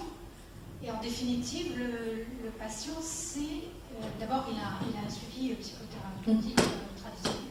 Le patient sait qu'en venant dans un groupe, il va avoir une progression sur 8 séances. Et lors des 8 séances, les choses se font progressivement. La 8e séance est différente de la première séance. C'est un accompagnement. Le psychologue qui en fait ces 8 séances accompagne le groupe ou chacun. C'est plutôt en groupe, mais accompagne en fait le patient, et le patient, lui, vient là, va obtenir, pas une réponse bien entendu, mais en tout cas, il va obtenir la possibilité de cultiver un nouvel apprentissage. Voilà. Moi, je sais qu'actuellement, je n'ai pas donné suite, mais effectivement, la suite logique, c'est les retraites. Mais c'est autre chose. C'est l'apprentissage. C'est l'envie d'apprendre. Merci. Oui, on a aussi cette expérience dans les groupes d'hypnothérapie pour Christelle, et on fait 14 séances. Parce qu'il y a une progression. Une progression, il y a 3 fois 4 séances. Une centrée sur le corps, une seconde qui ouvre sur le mental, et les 4 dernières sur le mental. Donc c'est imagine parce que ça correspond à une progression. Et les gens après ils demandent, ils font le M2 avec moi, ils se réinscrivent, et moi j'ai un groupe ouvert, ils viennent quand ils veulent. Et donc il y a la place. Si vous voulez, c'est un peu le même système. Là, on parlait quand même de la méditation, mais thérapeutique. Parce qu'à partir du moment où on parle de 8 séances, de 14 séances, bon, peu importe, c'est déjà quand même à visée thérapeutique en sachant que c'est quand même très différent de la méditation qui s'étale sur une vie, qui a comme visée une transformation profonde de l'être, qui ne se passe pas tout seul chez soi 45 minutes par jour, qui se passe guidé par un maître, qui se passe dans des conditions qui sont autres, qui dépassent largement des choses dont on discute ici. Et je pense que, bon, effectivement, ça c'est très, très occidental de parler de ce que c'est méditation et hypnose. Là, on est dans une sorte de comme vous dites très bien, une sorte de boucle où la visée est quand même thérapeutique parce qu'on est intégré dans notre vie occidentale avec, avec toujours une arrière-pensée de guérir, d'avoir une efficacité à court terme. Donc je pense qu'il y a méditation, la mindfulness proposée comme ça, qui a un but thérapeutique et est-ce qu'elle est différente de l'hypnose où il y a des différences, il y a des ressemblances, et puis il y a la méditation autre qui elle, va à toute autre chose. Ça, c'est sûr et certain. D'ailleurs, ça a été dit déjà ce matin par Pierre Ardit, c'est-à-dire l'importance de la pratique. Ça ne sert à rien d'avoir l'information, la théorie, c'est pas ça qui va permettre d'aller mieux, il faut pratiquer.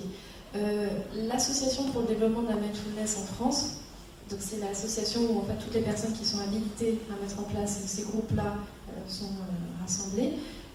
Dedans, on a des psychothérapeutes qui mettent en place ces groupes-là et on a aussi des bouddhistes pratiquants.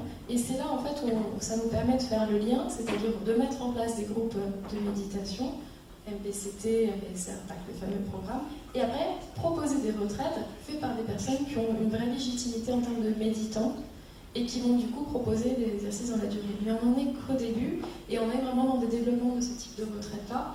Et je suis tout à fait d'accord que ça ne sert à rien de présenter une théorie en 8 séances et si on ne pratique pas après à côté.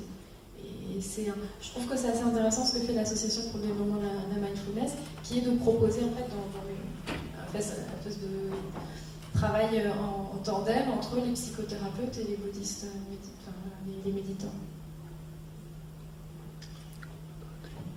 Je pense qu'on pourrait encore débattre longtemps sur le sujet. On va rester là pour aujourd'hui. La suite demain, bien entendu. Au revoir. Merci beaucoup de votre attention.